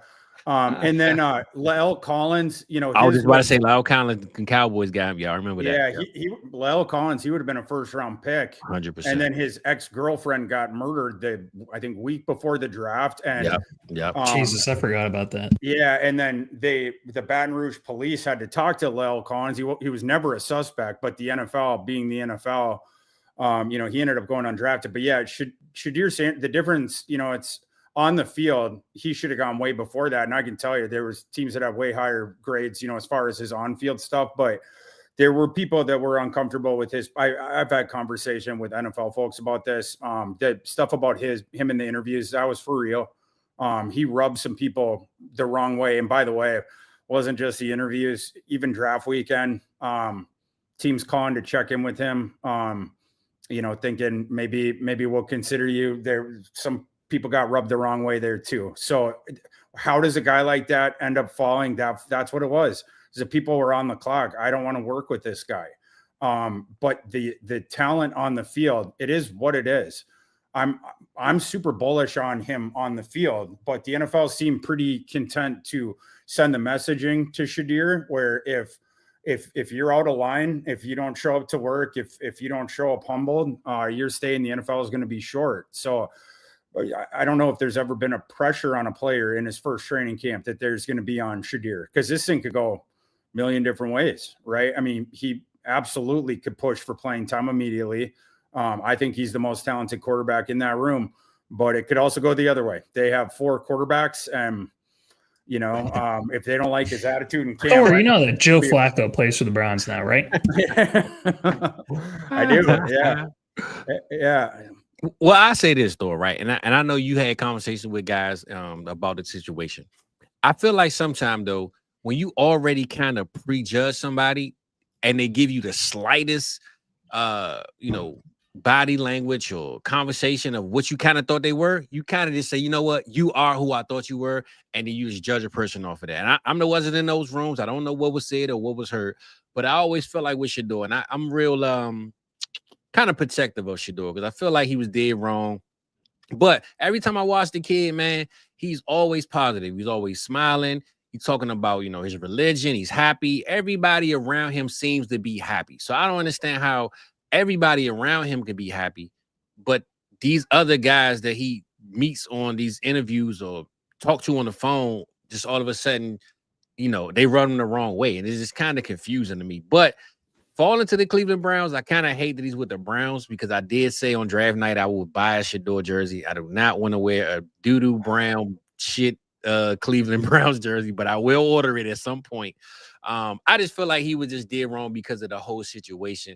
And I think sometimes being confident means that you're just too cocky, and whatever you say, if people prejudge you before it happens, they're just going to look at you that way the slightest time they get a chance to. That's going to be the excuse of, see, I told you so, because I knew this beforehand, So I don't know if you know anybody in the Sanders bloodline, or you got any word from that, but from the guys that you talk to about the situation, what you think about the Cleveland? I know you said it's 4 quarterbacks around, but the success that he could have, let's just say this year, if Flacco fans out and, it doesn't work out, who do you think is QB2 on this team? Which we all think is Shador, me personally. But who is the QB2, and how far do you think in year 1, or let's just say year 2, if he's listed as starter? Because Cleveland Browns got 2 first-round picks, and I still think the Jaguars aren't going to be that good. I think they could be okay, but I don't know how good they'll be. So I think having 2 top 10 picks next year, which I said on draft night they'll have, they could sneak and get a quarterback. That'll be their excuse to not play Shador. If he's just given the job for whatever reason, what is like a real outcome of Shador this year, next year, the following year, and the pieces, that he has currently around him and them trying to build around this guy? Yeah, well, do I expect one of those rookies to win the quarterback job out of camp? Him or Gabriel? I don't, but I would bet a lot of money that one or the other will start multiple games this year, because the Browns have every incentive in the world to do it, right? Like, you have the front office that is on the hot seat. You have the coaching staff that is on the hot seat, and we know they're not contenders. Yeah. And almost assuredly will not be making the playoffs. And then you mentioned all the draft equity that you have. This year was not a great quarterback class, at all. Next year, what about Ward and Dart? Miller, but like next year we're going to have a better quarterback class. And if Arch Manning enters it, it could be a very, very good quarterback class. I mean, we'll end up having to see on that, but with all that ammo between, tanking, but also between, the coaching staff, there's a guy we drafted and toss him out there and see if you ran into one, right? Like, if the rookie plays well, maybe you found a quarterback on the cheap. If he doesn't, he has justified his draft cost merely by bringing you to the top of the draft board in next year's draft. So you need to get one of those young kids out there. It absolutely could be Shadir. They drafted Gabriel ahead of him. I see Gabriel as a long-term backup. And we'll see if one of them ends up as well getting traded, because the Kirk Cousins Cleveland thing is still lingering out there for me. Kirk Cousins, has a relationship with Kevin Stefanski. That one, that though. Yeah. So that's too many cooks in the kitchen, Thor. Yeah. Well, yeah. We'll see. But yeah, no, Shadir absolutely could get on the field this year. Like I said, he's the most physically gifted quarterback that they have. I think. Mm-hmm. Yeah. So, and I think they have every incentive as well to play one of the young kids. You're going to go a couple games of Flacco, but I think you got to get the kid in there. One of the two pretty quick. Thor, I broke Fizz's heart before the draft stream. Before we had the NFL draft, I actually put Shador Sanders in the second round, and that was pretty crazy at the time. I did not think he was going to fall to the 5th round, and I certainly didn't think Tyler Shuck was going to go in the 2nd round ahead of him. I had him as rated as one of the worst quarterbacks in this class. I had him only ahead of Quinn Ewers. What did you think of Tyler Shuck compared to Shedeur Sanders? I'm low on Tyler Shuck. I think I had him QB6, but he's saying he doesn't think about Tyler Shuck, right? Pretty much. I had him QB6. He was 123rd on my board. So like a mid 4th round grade, I would have put on him. He has physical, and I comped into Blake Bortles. He has physical ability. He was a high recruit back in the day and whatnot, and he can do some of the different stuff with the arm angles. But he is inconsistent. He's not. I don't like him under duress either, especially for a 7-year experience guy in college.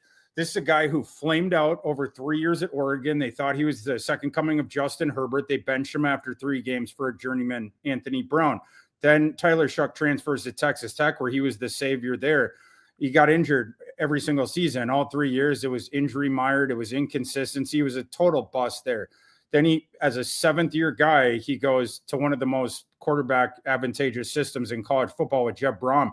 Crazy underrated quarterback guru, Jeff Brom, who sends under-talented quarterbacks to the NFL every year. And this, last year he got to play with or coach with a guy more physically gifted in Tyler Shuck, but the Brom system helped to inoculate Tyler Shuck from, shall we say, some bugaboos in his game. And you're going to see it this year. You're because they intend to throw him out there. Tyler Shuck, he's going to justify his draft selection by getting the New Orleans Saints the first pick in the next draft class so that they can draft his replacement. Tyler Shuck is not good under duress. He's not. You're going to see some really, really wonky decisions this year because they do not have a good offensive line. So good luck to Mr. Shuck. You're only going to see him for a year. Dynasty owners need not apply. Thor, I was kind of surprised you didn't bring up Ty Felton as one of your sleepers. This is a guy.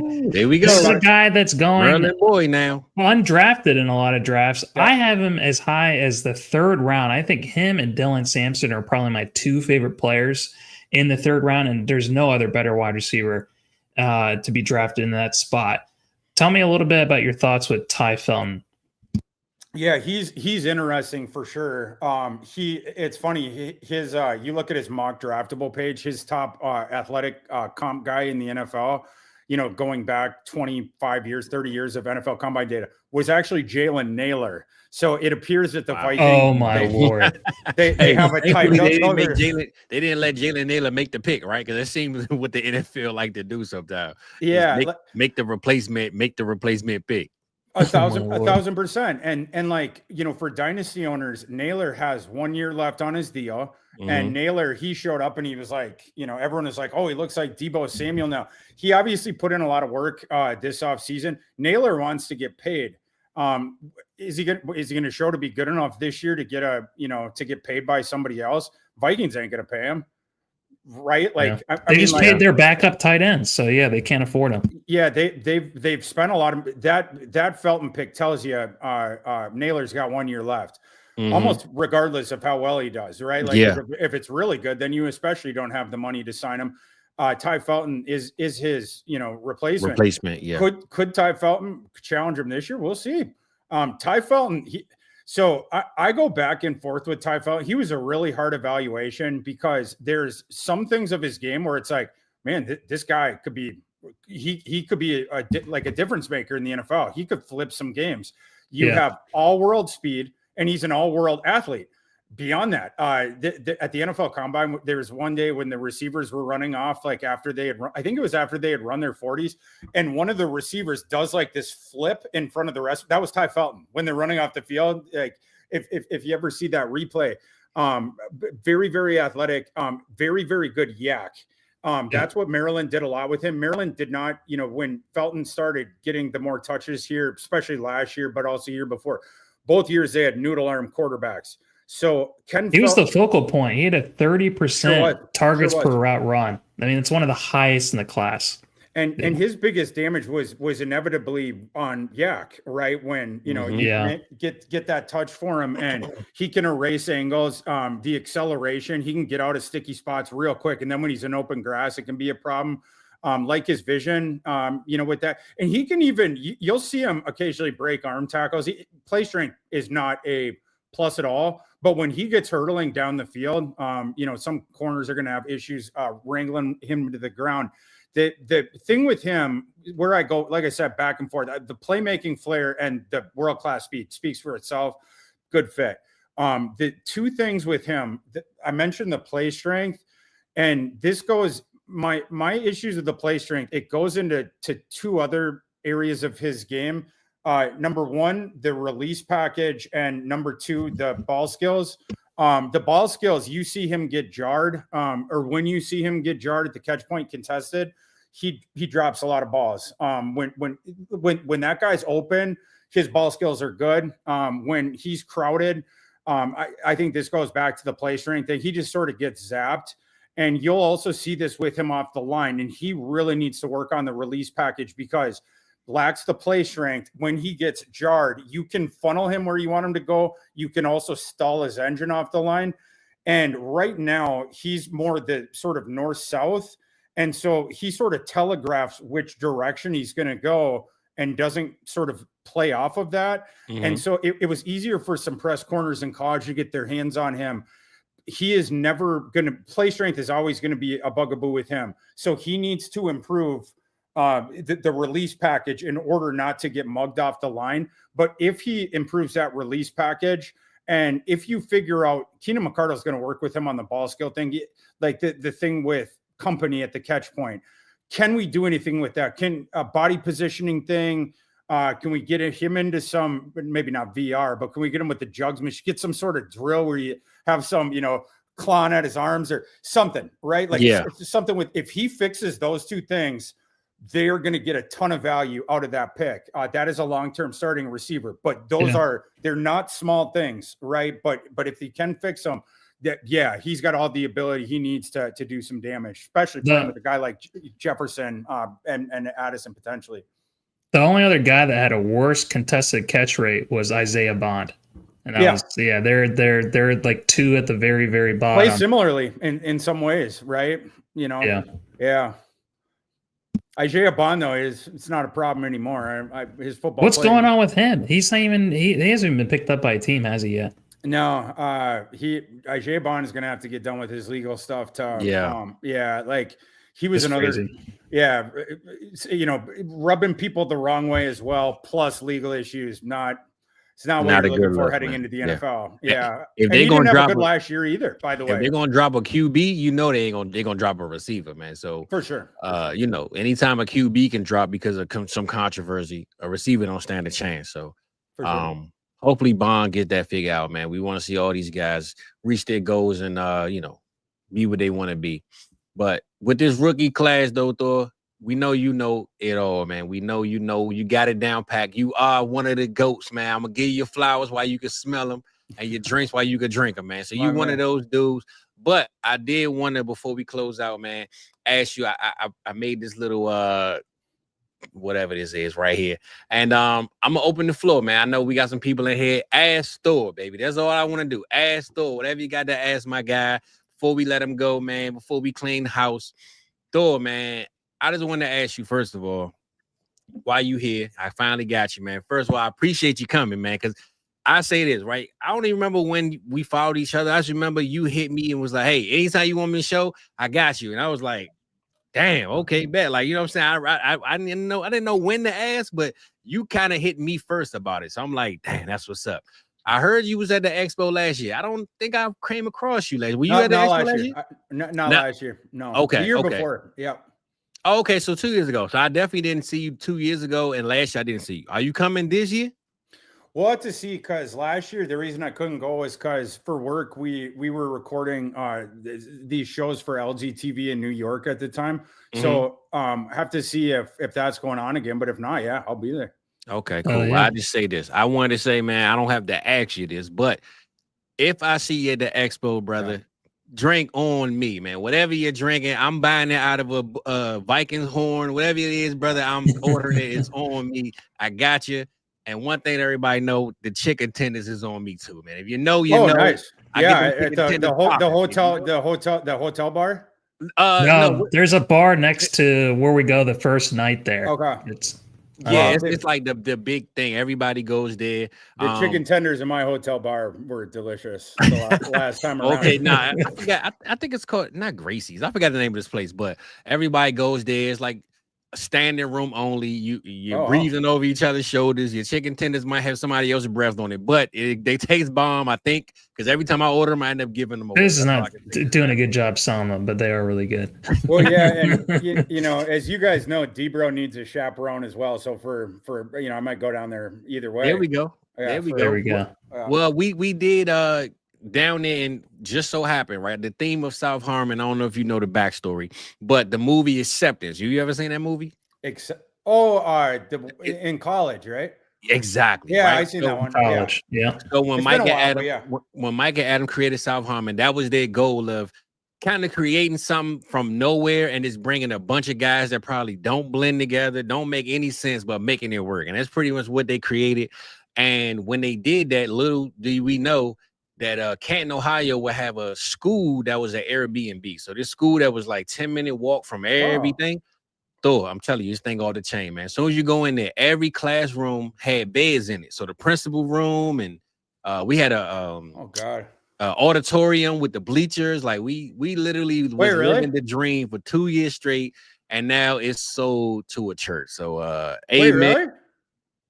How much was that how much did it cost to rent?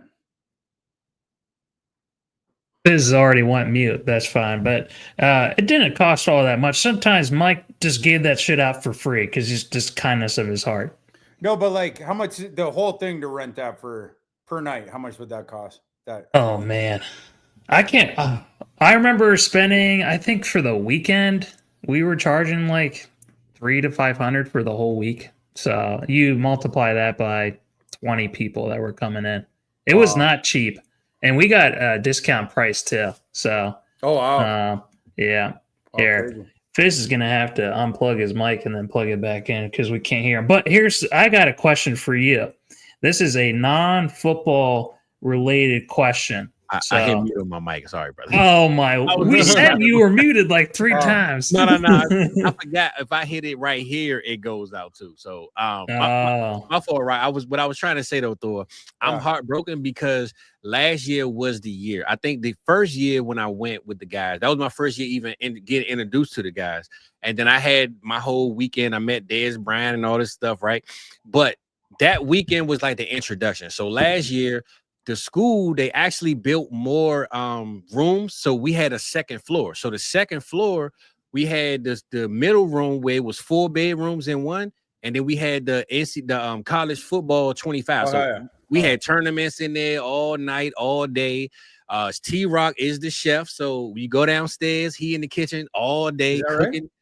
Listen, my boy Rock is listen, Thor, I don't know what the place is gonna look like this year. Okay. But my boy Rock is gonna be on the stove cooking it up.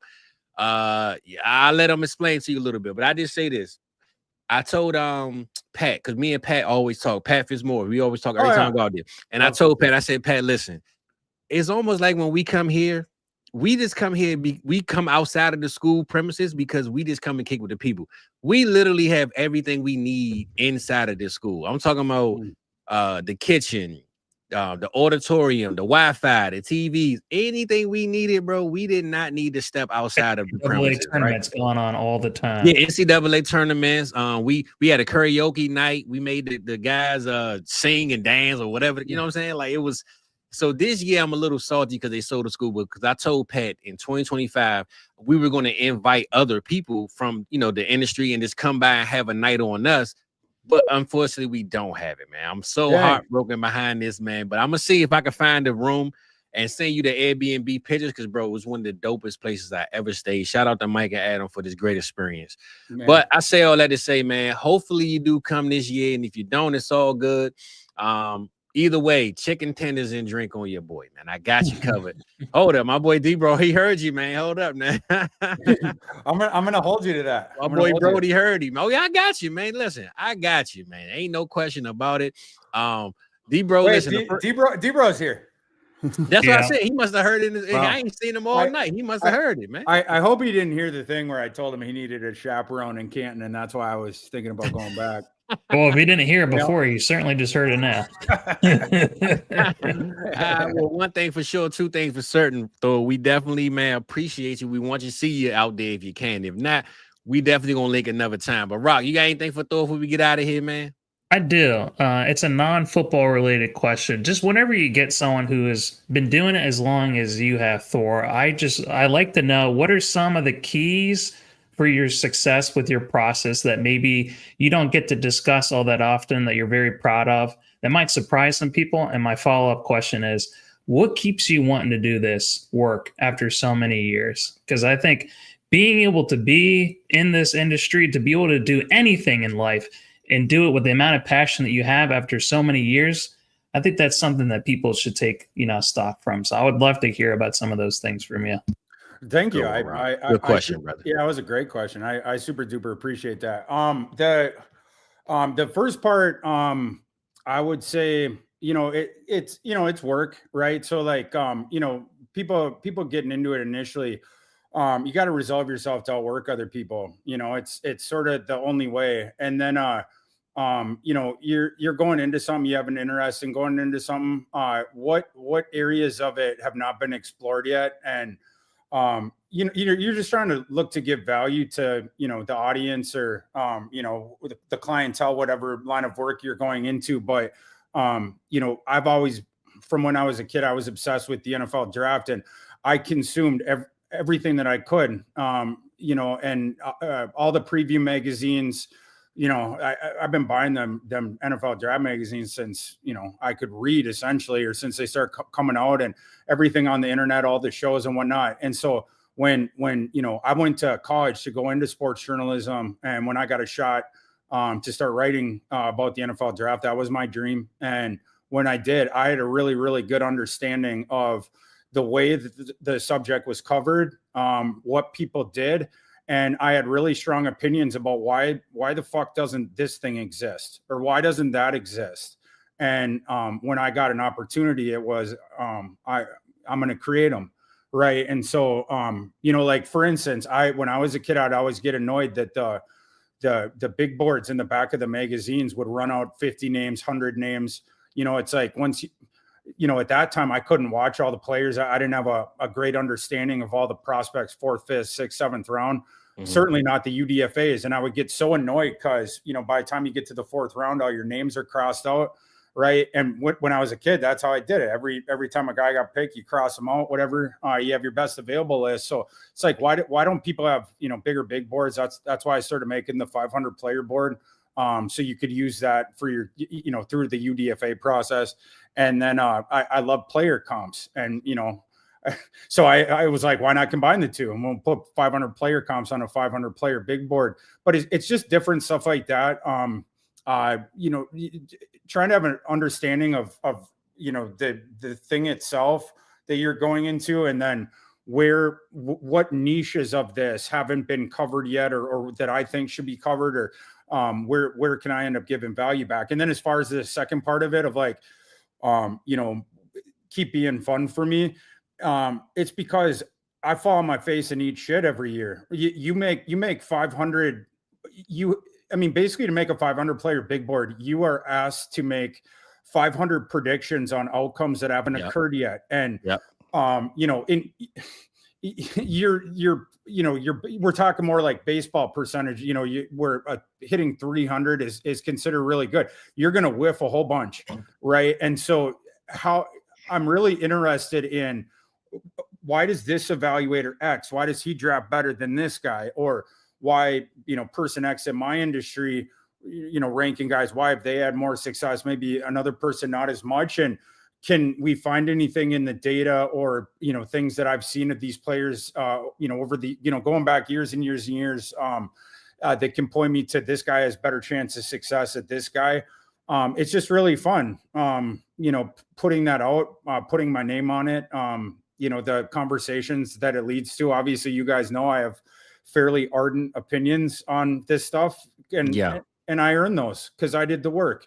There you go. It doesn't mean that I'm right, and people, obviously, when you're wrong on the other side, gonna bring that up. Yep. Yeah, like you're gonna hear a lot more about your 100%. misses than you will your hits. But yeah, I mean, if you do the work and you give value back, that's sort of the path. So yeah, I really enjoy the work that I do, and love talking to guys like you. For sure. We appreciate that, Thor. Yeah, there's a lot of this. Hearing you speak, there's a lot of similarities. Just being able to look back on your process. I probably spent weeks looking at all the sit starts that I got wrong, all the picks that I made in underdog, what I got wrong. I'm going to start using ChatGPT just to analyze all that stuff, just because I can't go through hundreds and hundreds and hundreds of lines just to see what are some of the similarities and differences. But yeah, just trying to improve your process. If you look at what my rookie scouting was this year compared to where it was 6 years ago when I started, I went from using maybe 5 to 8 metrics to now I'm well over 20 to 30 with each of these positions each. So just trying to get better and better every year, trying to just improve, just to be able to give back to the people. And it draws you more in. The better you get at it, the more devoted you become to it. It just feels like, man, I never want to quit this because I feel like I can be even better next year and next year. So for sure, yeah, and you get a scoreboard, right? Like, because then it plays out. That's sort of the fun thing about predictive analysis or trying to make a profit with what right? Like whether it's fantasy, whether it's sports betting, all these different things, and to do that, you have to be better than your competitors.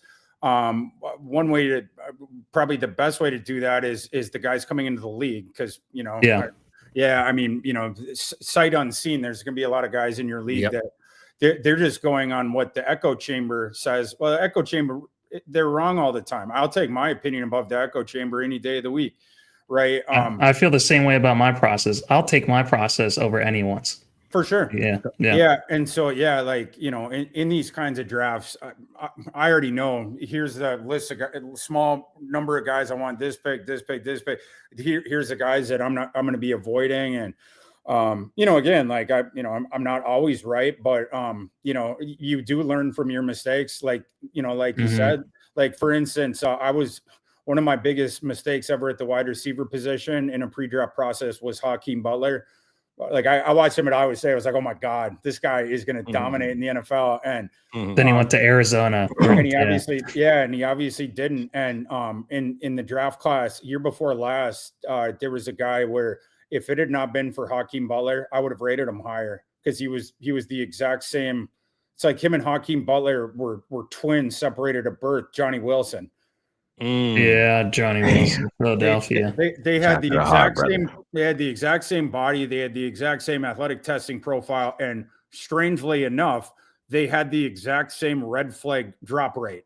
It's like the same freaking thing. But like whereas Hakeem Butler, I rated him wide receiver.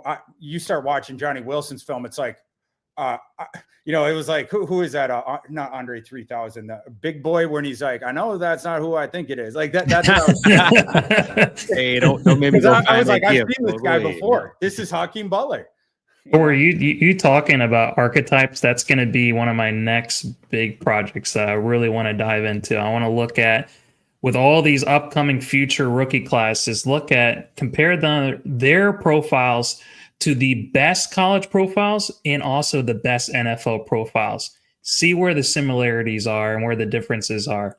And to be able to have that data at my fingertip. The thing is, all these projects I want to do, and I've shared this with Fizz, man, they take a hell of a lot of time. I'm not like, our dude Coop, who is just a human computer. He can look at every league and sleeper, thousands upon thousands. Yeah, that guy he is one of the smartest people that I know. That guy's awesome. But I don't know how to do algorithms. I don't know how to do different types of things and manipulate computers to be able to crunch all these numbers for me. But I will say the nice thing about being able to do everything by hand is that I know that data like the back of my hand. So you do get an appreciation for it. So for sure. Yeah. The my process with that has way Freudian slip evolved over There we go. over the years, like, cause initially like I had to learn pretty quick. You want to rank out that many guys, you have to have a database, and then just adding to it over the years, like I'm looking at my 2026 one now, which over the last couple of weeks I've gotten off the ground, got it populated, got my stats in there early. I'm excited to get some of the stuff from the NFL scouting services this summer, and be able to plug more info in there. But that it's super duper important, and that's probably the next step of that process we were talking about before, is like what becomes your process with what you're going to do. And watching film is one thing, and then the data, I'm a big analytics guy as well, and with my stuff I try to marry the two, because it's both. When you're watching them, you see what you see, and then it evokes for you in your head other guys, like we were talking about, did they pan out, did they not pan out, and then their analytical profiles, it's the same, and they're testing the data that we get there. There's certain things that for each person, what is your flavor? What's your flavor with quarterbacks, right? What do you prioritize? What do you prioritize by positions? And it's just really interesting. By the time we get into February, March, my database, however many guys are in the draft, it's like 1,800, 2,000, whatever it is, like the fully eligible guys. And it's just fascinating going through all them. I love it, even getting way into the weeds when we're out, like trying to figure out who the bottom guys are in my 500, and then who gets onto the position. Cause I ended up ranking out, I think, I have the 500 board, Thor 500. That's my overall, but I do a little bit longer position ranking, and I ended up ranking out 750 guys. If you just added up all the guys in the position rankings, whatever. But it's even hard decisions for me of the cut line at the position rankings. I'm having debates in my head of like quarterback, 25 against 26. Like, you got to be a sicko. That was the thing I was blessed with the most. I've had a sickness with this shit since the very get. I played every one of the NCAA games on PlayStation. I like Madden too, but the NCAA, especially with the Mad when I could import the draft classes, they got to. Yes, sir. That was the best. That was the best. That's where I'm at with it. Yeah, that's crazy that you do that many. 750. I mean, I heard from the Raiders, just on a yearly average, they evaluate about 1,500 players. It's insane. That's just absolutely insane. All those teams, they end up whittling their draft boards. And people will say, "Oh, their draft boards on only 150 players," whatever. But at that point, they've gone through everyone, and they're tossing people off the draft board. Right? My job, it's different. I don't have a team. I don't have roster needs here, there, long term, short term. I don't have a scheme. I don't have an offensive and defensive coordinator who are tugging on my sleeves and like, we need this guy, we need that. Everything's in a vacuum with it. And so that's why we put out the longer board, and so that every fan base, not only for your whole draft class, but then also the UDFAs you're signing, and then it keeps doing that too. It keeps me. This is another big reason why I go that deep. It keeps me honest on the back end with draft grades, which draft grades are one of the most precious things to me, special things to me. Some people might think that they're silly, but it's a thing that I was obsessed with when I was a kid.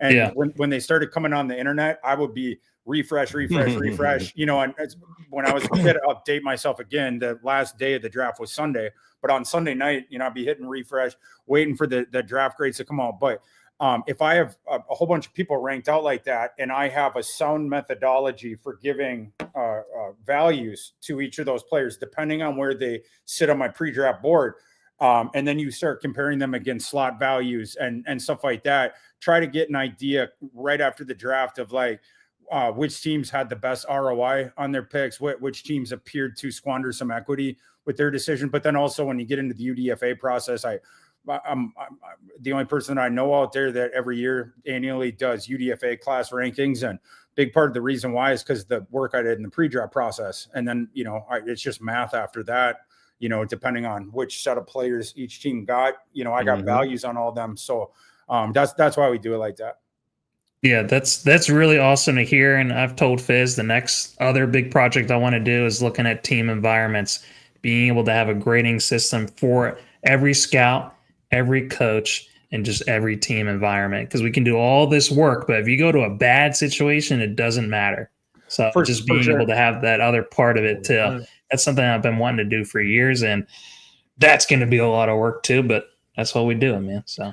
Yeah, evaluator tendencies is something that I'm trying to work on in some of my worksheets. I don't know if it'll be something that I ever put out there, but improving mock accuracy, stuff like that. And then it's always important to know the systems of the play callers on each side. You're trying to think a team fit and stuff like that. But yeah, there's just so many components. You go back to why is it interesting? There's just so many components to it. The process and team building and stuff like that. It's just pretty fascinating. Love it. Absolutely love it. Well, I will say this, though, man. One thing I will give you your flowers on, brother. You stand on your business, right? You put out all of this research and all your data, but you don't hide from it. Like, you stand in front of it. The whole JJ McCarthy thing, one thing for sure, if he is, let's just say he's like, prayers up, but he's the worst player of all time, right? He's like the guy that failed, like to QB score. You put it out there so much, and I still believe you would stand behind your process because you put your name on it, you're going to stand in front of it. It's a lot of people that I watch and follow that I rock with. If I rock with you personally, I'm going to still follow you regardless. But a lot of people throw things out there and then kind of hide in the shadows about, that is theirs. You know what I'm saying? They don't want to put their name behind it. But it's a lot of guys that I respect and love and follow, like you, like D-Bro, like even Mike. Mike loves his way, and that's his way, right?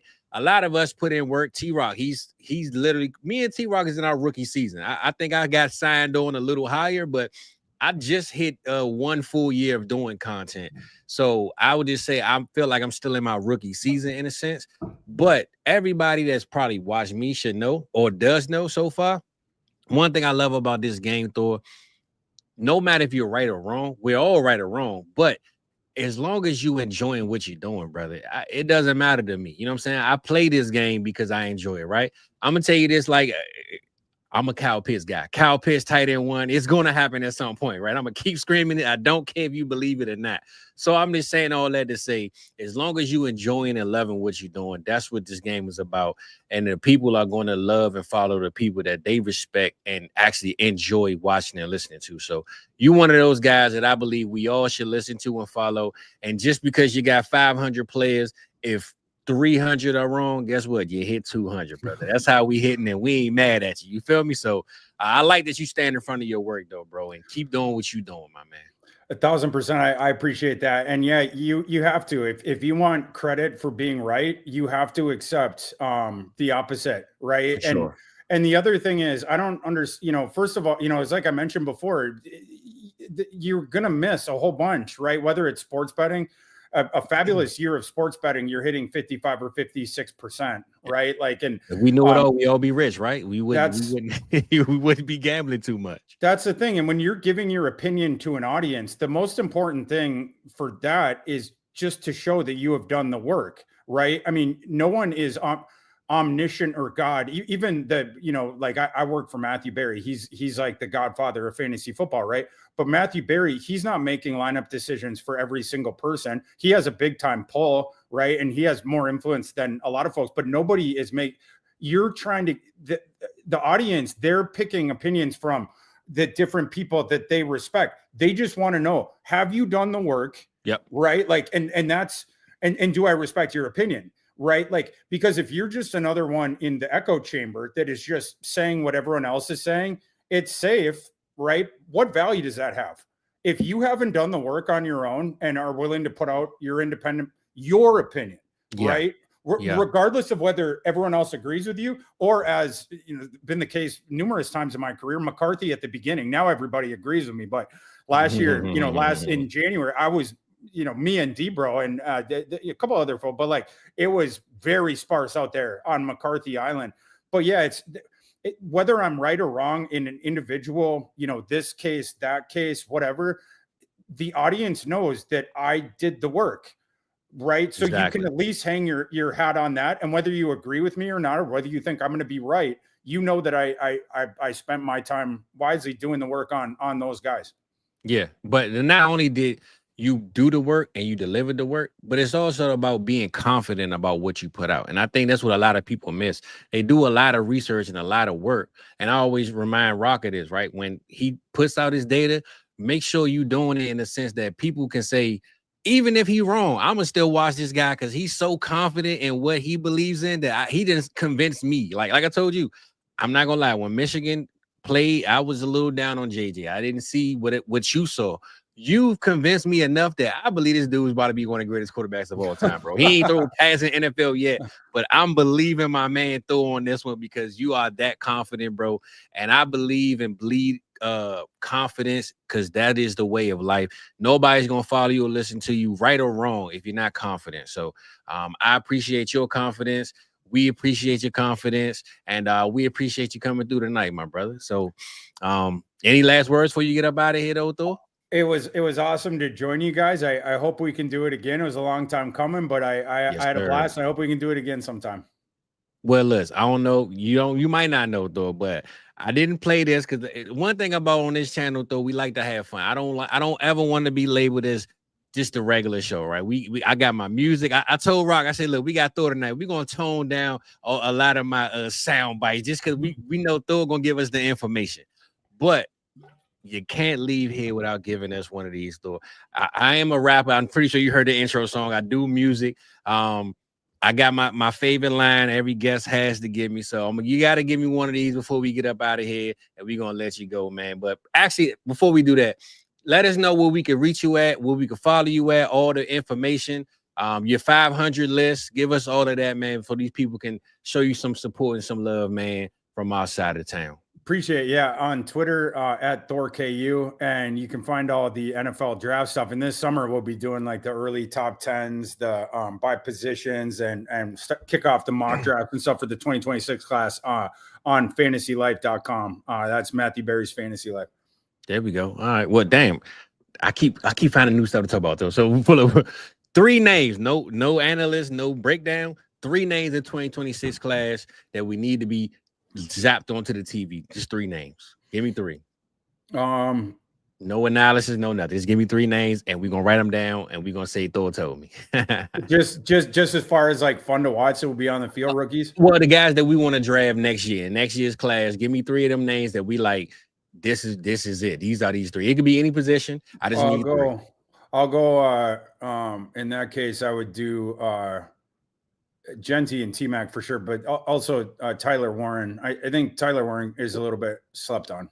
Well, no, I was talking about the college in 2026 college. The next 2026. In 2026. Yeah, but I do love hearing about Tyler Warren. Thank you. Yeah, Rock loves Tyler Warren, man. Yeah, he's gonna get the manufactured touches. Yeah, give me those 2026 class. Some guys that I need to be playing on NCAA coming up real soon. Well, give me 3 of them guys. One of the funnest guys is going to be Lenore Sellers, the quarterback from South Carolina, because he reminds me so much of Cam Newton. He's just a big load of a guy and a fabulous athlete, and he can push it down the field. He still has stuff to work on. You know, he's got to work on the putting a little bit himself as well, but is he fun. He makes some plays that you do not see other dudes make. You know, he's over 240 pounds and this just fabulous athlete. So he would be way up there for me. Another guy that I would have to toss out quarterback position is John Mateer, who's going from Washington State to Oklahoma. Mateer is one of the dang funnest quarterbacks to watch too. He's one of the all-time arm slot guys. You will see that guy shoot the pill out from underhand. I mean, he goes, it's all, you know, it's like that chart, you know, it's with the man that you saw in high school. That's him with the arm slots. He can literally do it on, you know, anyone. And he has athleticism too. And he plays the game in a different kind, like unorthodox way. He'll do really cool stuff. Like he'll be scrambling around and then he'll go up, you know, he'll be running towards the line of scrimmage with like the ball sort of tucked, and all of a sudden defenders will start going downhill on him. And right before the line of scrimmage, you'll just see him flick the ball out, and he just flicks out these perfect frisbees. Mateer's really fun, and Oklahoma's offense stunk last year. They badly needed a guy like that, and he came with his offensive coordinator, Ben Arbuckle from Washington State, long time air raid kind of guru guy. Oklahoma's going to be back, and John Mateer, that's a guy to watch, both college football, but also I'm pretty sure he's going to get drafted in 2026. So another guy there. And then as far as one other name, well, I'm going to cheat and combine two and just say Jeremiah. It wouldn't be you without cheating a little bit, bro. Go ahead, because I said no analysis, and I know you're going to give me some. So go ahead, do your thing. I'm sorry. I ain't mad at you. Do your thing, bro. But Jeremiah Smith and then Williams from Alabama. You know, we have these amazing young receivers, and this past receiver class for the NFL draft was not as good. We're going to be getting back to good times. The receiver class, not this coming one, but the one after, it's going to be one of the great receiver classes we've seen for the last 20 years. And we got two candidates that are going to probably almost assuredly go in the top 5. But there's other studs in that one too. A kid, Cam Coleman from Auburn. We have to see if he gets quarterback play this year, but he is crazy talented as well. But yeah, college football, we are teaming with receivers now. You know, we lost a lot of running backs this past class, but quarterbacks and receivers, that's the name of the game this year in college football. There we go. Fizz, Bob had a question real quick for Thor. Bob. Okay, cool. We'll close out with Bob, man. Shout out to Bob for coming through, man. What you got on that one, Thor? You said where you get your all 22 film? I actually he illegally downloads it. I actually get it from Reddit, man. You get it from Reddit. I actually can't. Literally, I can't say. We know. But I will say, I've for people out there that are just getting into it, Caddy's Cut-Ups is a really good site.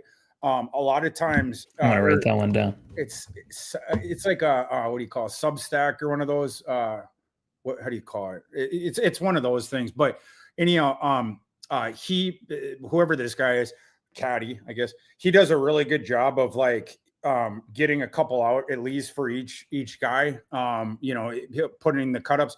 But only thing with there's a lot of them. The majority of them are the broadcast view.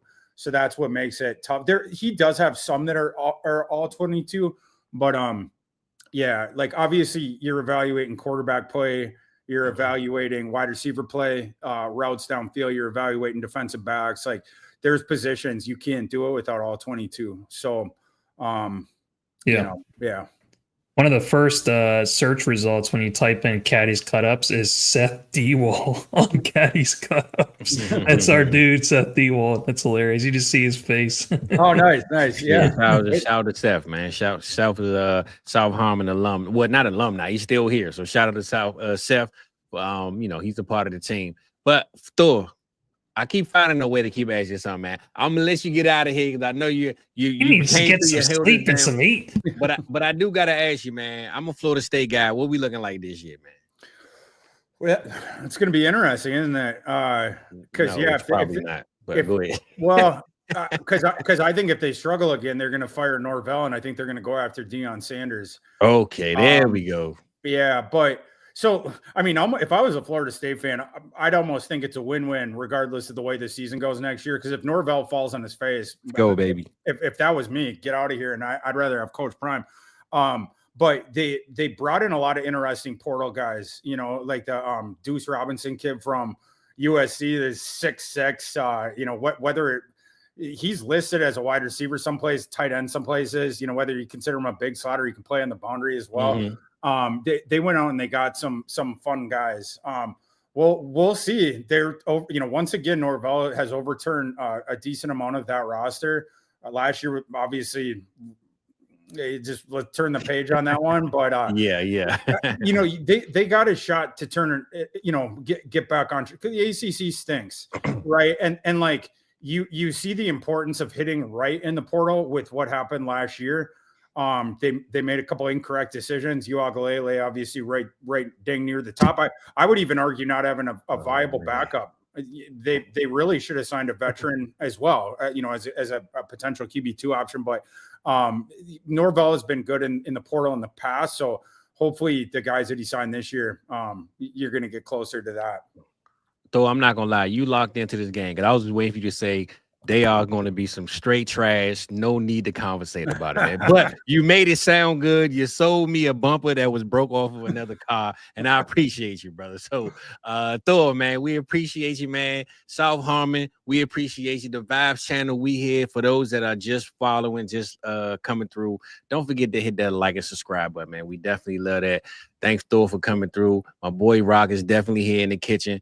And Thor, man, hopefully we see you at this expo. Chicken tenders, drink, and whatever Rock is cooking is on your way, man. So 2025, that's the goal, to try to get you out there, brother. D-Bro Chaperone will be there. There we go. Sound good, man. So one time before we got here, Thor, man, gotta get you. All the guests gotta get through. And we're gonna close out the show. Rock, let us know how we ending it, Playboy. This is what it sounds like. I don't know if it sounds like that though, but no, that's what it sounds like. We got this thing. Thor, let me get one of them hands before we get out of here. We're gonna let them people go to bed, baby. One more time. That's a good one. Was that a good one? Okay. That was a good one. One more, baby. Oh, yeah, there we go. Catch y'all next time. Appreciate Thor. Don't forget, Vikings in the Super Bowl. We out this thing.